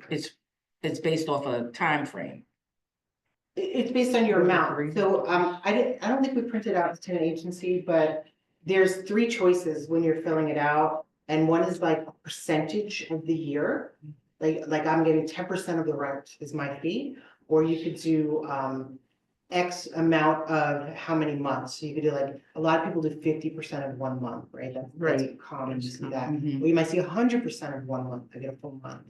So it depends how you fill that out. So it's the same as a buyer agency agreement, you have to negotiate with your tenant and show your worth. What I was saying is like, if you have both, right, you have the agreement from the other broker to pay, because you just want to make sure you're getting paid, right? Like, so if you, and you also have the agreement from your tenant. Can to you double pay. dip? You don't want to, you You only can want, only be paid the max of what is in your agreement. You can't, whatever's just like they said, if you have half a month's rent in your tenant agreement and the other broker is paying, splitting that first month with you, then you can't collect another half month. right, that's what I'm saying. You just want to make sure you're getting paid. So whether it be in that, because if the broker says they can't pay you, right? Their tenant, their client is not paying them. So, you know what I mean? So then they can't pay you, then you So can they're doing collect zero from, co-broke, right? So Okay. then you would get paid from your tenant. as long as you have a tenant agency signed. Right, If you right, have nothing signed, that's what you're making. Nothing. right. No, I know that part. But I'm just saying, you just want to make sure you're covering yourself all around, that you're gonna get paid one way or the other. But the landlord agent can't double dip either, right? They can't want to have 100% from the landlord and then have your tenant Well, pay depends what them. they're listing. They paid it. They don't have to split it with you. They don't. No, I mean, they would have to spend it with you if they signed the compens- Yeah, Right, yeah, they have no, to- of course, they said the right, that's what I'm saying, but if, $500 to get that dollars. But you might have signed a tenant agency, which is a month, $1,000, so now your tenant needs to come up with another 500. right, no, I know, Yeah. I get that part. I was But just if you saying only put on the 500, landlord side. if you only put 500, thinking, oh, they'll pay me my 500, and then the co-broke gave you 500, you can't go back to your tenant now and think, well, I want another 500 from you. Then you should have put 1,000 if you need that. I always say go higher, because you can always say, no, you've been so great, you have to pay me, but you can't take more. Not that you'd say, no, you're so great, don't pay me, but I'm saying you can take less, you just can't take more. No, I was just thinking about on the landlord side, like with the agent on the landlord side, like if they're collecting, or if they have an agreement already to say they're gonna take 50% pay. And then try to get 100%. They can't do that You- if you they mean like already they- signed an agreement. That the fee is gonna be 1 month, but they keep the full month Right. themselves, they can do that, if that's what they negotiate with the landlord. That's what the. Yeah. But if you have a compensation, cooperating compensation, paper signed, then they still have to pay you the half. Yeah, because that's them, that's saying to you, I'm going to give you this money. Right, Yeah, they can't pull that back. and so what I was saying in the beginning is, they can't look for that and then also try to have your tenant pay their fee, No. No. right? Yeah, no, I'm just saying from experience, I had You mean something like that the happen. tenant pay the landlord fee? Have the tenant pay the listing broker's fee, and also they wanted their fee from the broker. Their list- Do that. You know, they call them admin expenses, admin fees. There are charges that they put on the lease that in essence would cover that fee. So it's not a direct payment of commission, but yeah, I mean, that's what they're using the money for. For fees, if it's something. So something else. if you're, so the landlord is presenting a product, right? And if their product is, you can have this house and these are all the fees that's gonna cost you to get the house and you're okay with that. Then, then they're gonna pay it. Who's gonna pay it? The tenant, if the landlord says, okay, you wanna move into this house, it's first month's rent, 2 months security, it's a non-refundable $500 pet fee, you're gonna have to pay the HOA registration $200, and we have a $2,000 admin fee, non-refundable. They're allowed to do that. Yeah, if all that stuff is filled out in the lease. Yeah. And has signing an agreement to that. Yeah, I wasn't even talking about any of that being, I'm just talking about a straight, like, you have the. I was just trying to just ask questions about it, yeah. I'm assuming this is an experience that you have. Mhm. So the other agent was trying to pay even though they already signed the call? They were trying, so basically, like, she had already signed an agreement with the landlord to be paid half her, 50% of the 1 month's rent. But then she wanted them to pay her 100% because she had already signed the, the broker's agreement with me to pay me 50%. But then she was also trying to have my tenants pay her fee and mine's. So she originally agreed to just take a 50% commission from the landlord. The landlord was just paying in total 50% of 1 month. Yeah, then that would be her double dipping also. She's gonna. No, that's what I was 50% saying, that's what she was, 50% yeah. I mean, there's ways to kind of write it up. But you have to write it up and everybody has to agree to it. Right. You- It was not- And people agree. with it. You'd be surprised. Especially if companies paying for it. If they're being transferred for business, you could tack on all kinds of fees. They're happy to spend it. No, that sounds like. Yeah, I mean, but yeah, you have, like Dave was saying, you have to have that written up in the lease to say that these are the fees and this is what we're charging and the tenant is gonna agree to pay that. Well, I think we're almost running out of time. I'm gonna skip. I wanna go down to where it says rules and regs. 12A, that's a really good spot if you have a landlord that has a rider. I usually cross that, I put a little check mark there. And riders can be anything, I mean, I've seen like 2-3 lines and then I've seen like 2-3 pages. So the more experience a landlord has, usually the longer that rider gets, unfortunately. But that's where you usually see stuff like no fireworks or, I don't want more than 6 cars or 2 cars on the property or no welding in the garage. Right, that's where you want your rider to go. Okay. No meth labs, no painting art in the garage. So condoms, tampons, and baby wipes down the toilet. Yes, yeah. My parents had a bed and breakfast and whenever they were, I mean, people do that stuff in a hotel, right? That's what they're there for. Whenever they get the septic pump, you hear. Just it's really funny. Just over and over again. But yeah, like no flushing, if it didn't pass through you, it doesn't pass through the toilet, you know, all those things are in there. I mean, I've seen it as detailed as you can't walk out the back door after this time. Whatever it is, I had one just recently that put no loitering in the front lawn, I don't even know what that means. No loitering, like they're not allowed to sit on the front lawn. And what becomes loitering, is it after 15 minutes, is the neighbor watching, is it on camera, does it get recorded? Like, landlords are kind of crazy, but so if they do have any special rules and regs, that's what you're gonna make it out of it. Pets we went over, condition of the property, that's your walkthrough. If there's anything there that they're not taking out of it, that's what we want to know. Right, so if you know the dishwasher's not working, note it there. Note that the dishwasher's not working, right? One quick Oh, question. they're gonna be responsible for the dishwasher. Will we go back to your oven? No. Can a landlord have a camera Inside? set up? No. No, not inside, but on the outside front door and then there's a porch there? They have a right to privacy. I don't know, I know short-term rental days are, definitely. Do you good? I don't think they know, but they. Yeah. They can hear on it. Experiences, yeah, that was. I know, maybe it goes on for you.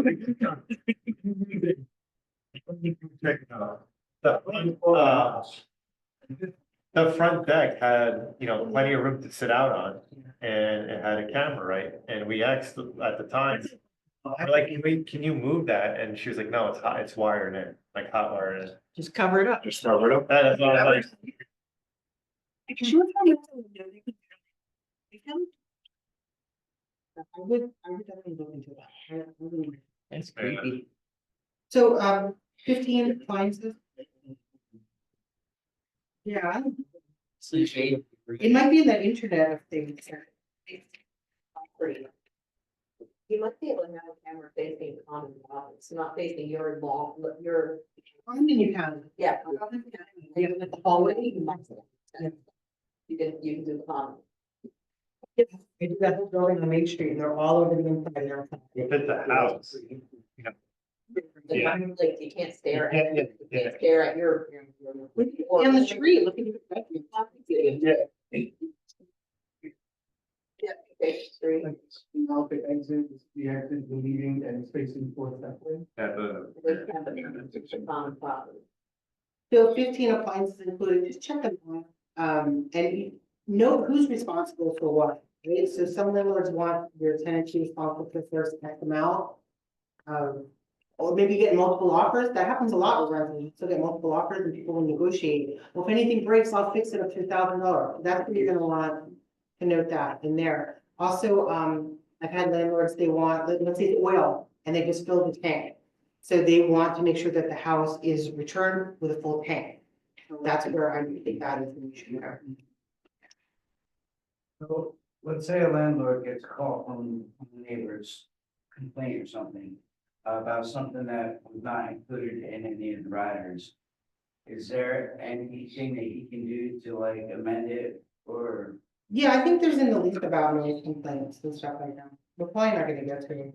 We're gonna get five. Yeah, I mean, if they're annoying. Yeah, it depends. Sometimes neighbors are just like a little nutty too, you know, like I had one over here in Strasburg, like every time the people like. The car was too loud, or the kids were giggling in the pool, and they call the landlord every time, and then finally I said, look, this is not your problem. Like, if they're having a problem with their neighbor, let them call the police. Like, they don't need to be calling you every time. You're like, you're not responsible. And that's what they did, and the problem went away. So I mean, if they're setting off fireworks and things like that, and it's a problem. I would try to have a conversation. If it keeps happening, I'd tell the neighbor to call the police. It's probably good for a landlord to establish their, hours of operation. Well, the townships have hours. Most of them have like a 10 or 11 o'clock noise ordinance, especially in HOA. They're not gonna get away with that. Or anyway, there's an HOA, you're gonna wanna furnish them with the rules and regulations of the county. Yeah, so that- And it's gonna-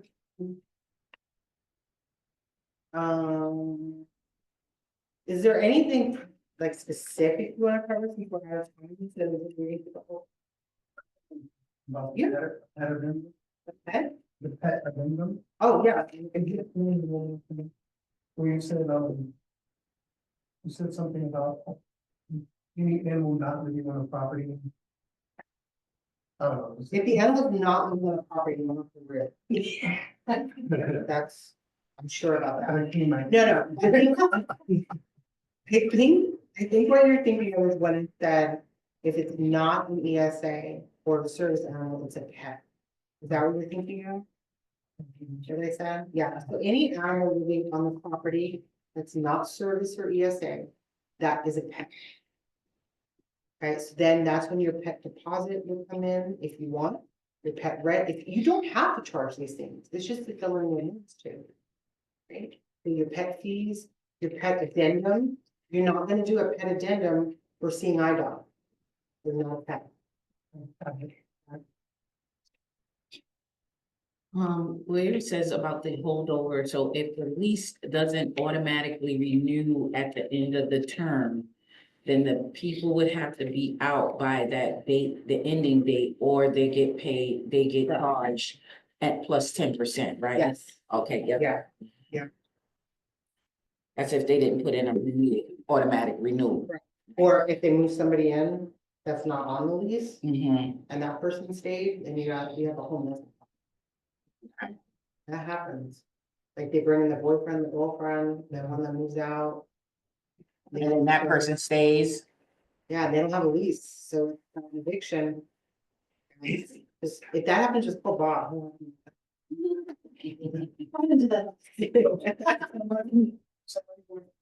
Yeah, they'll have to call an attorney.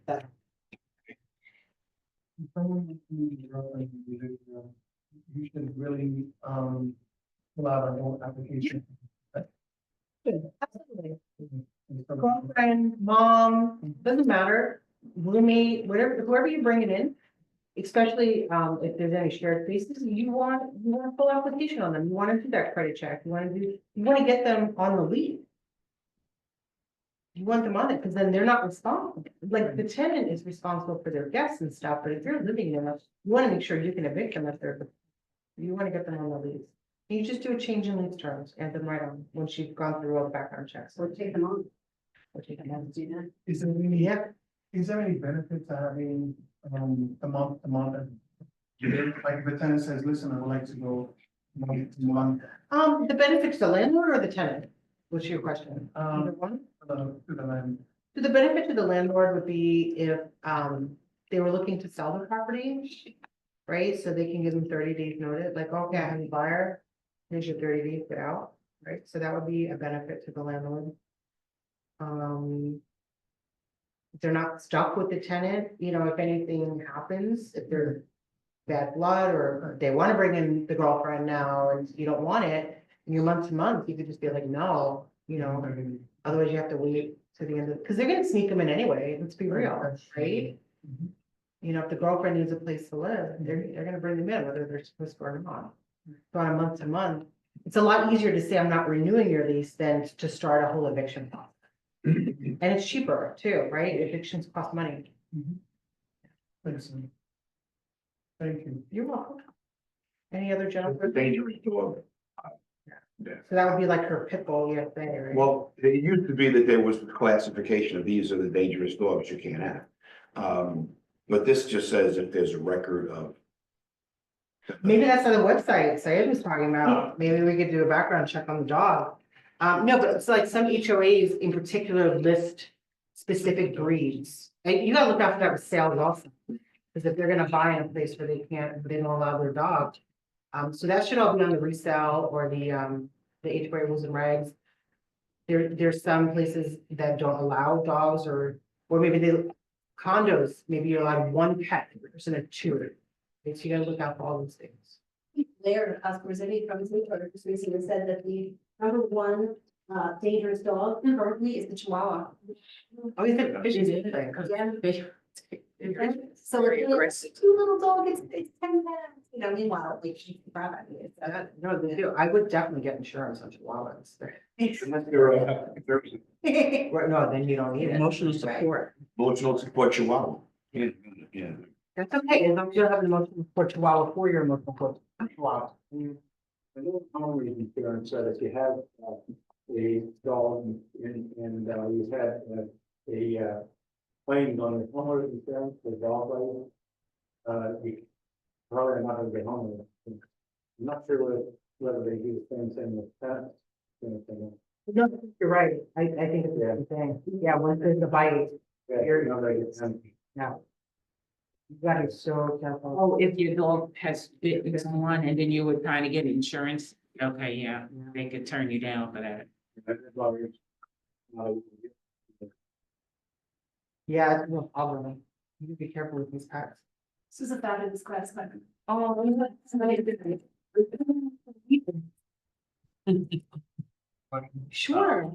Notice to leave for once a month is 30 days, right? And then You can fill it, so it reverts to 30 days. You can put in whatever number you want. Right. Right, so you could do 30, like month to month with 90 days notice, so 45 days, whatever works for your client. Okay. So it's all about questions, asking questions, what they need, why they're renting, you know, so you know how to fill this out for them. gotcha, thank you. How long have you been doing this for? I just started this year actually, which is kind of funny. No. Yeah. My first hearing this. My very first deal happened to be a rental. And then I was like, oh, these are horrible. Nobody do that. And then, somebody posted something on Facebook. I think it was being a parent. Like, I have a seller that's looking to asking someone help. I did it once before, I can try. Well, it turned out he had like 60 houses. So that's never done. Right, and that just led to another investor, another investor. Cousins, sisters, brothers bought houses. And then once you're doing so many, when people go on Zillow or KW from other areas, they see how many are doing it. All of them. It was kind of snowball. So. From there.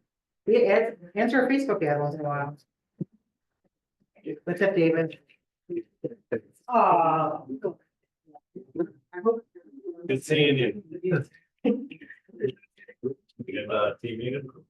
Huh? Team meeting. Whatever works for you. Well, it'll be.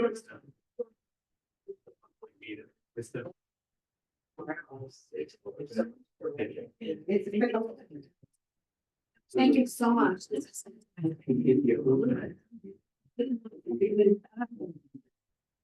You. What's it early? I guess nobody knows.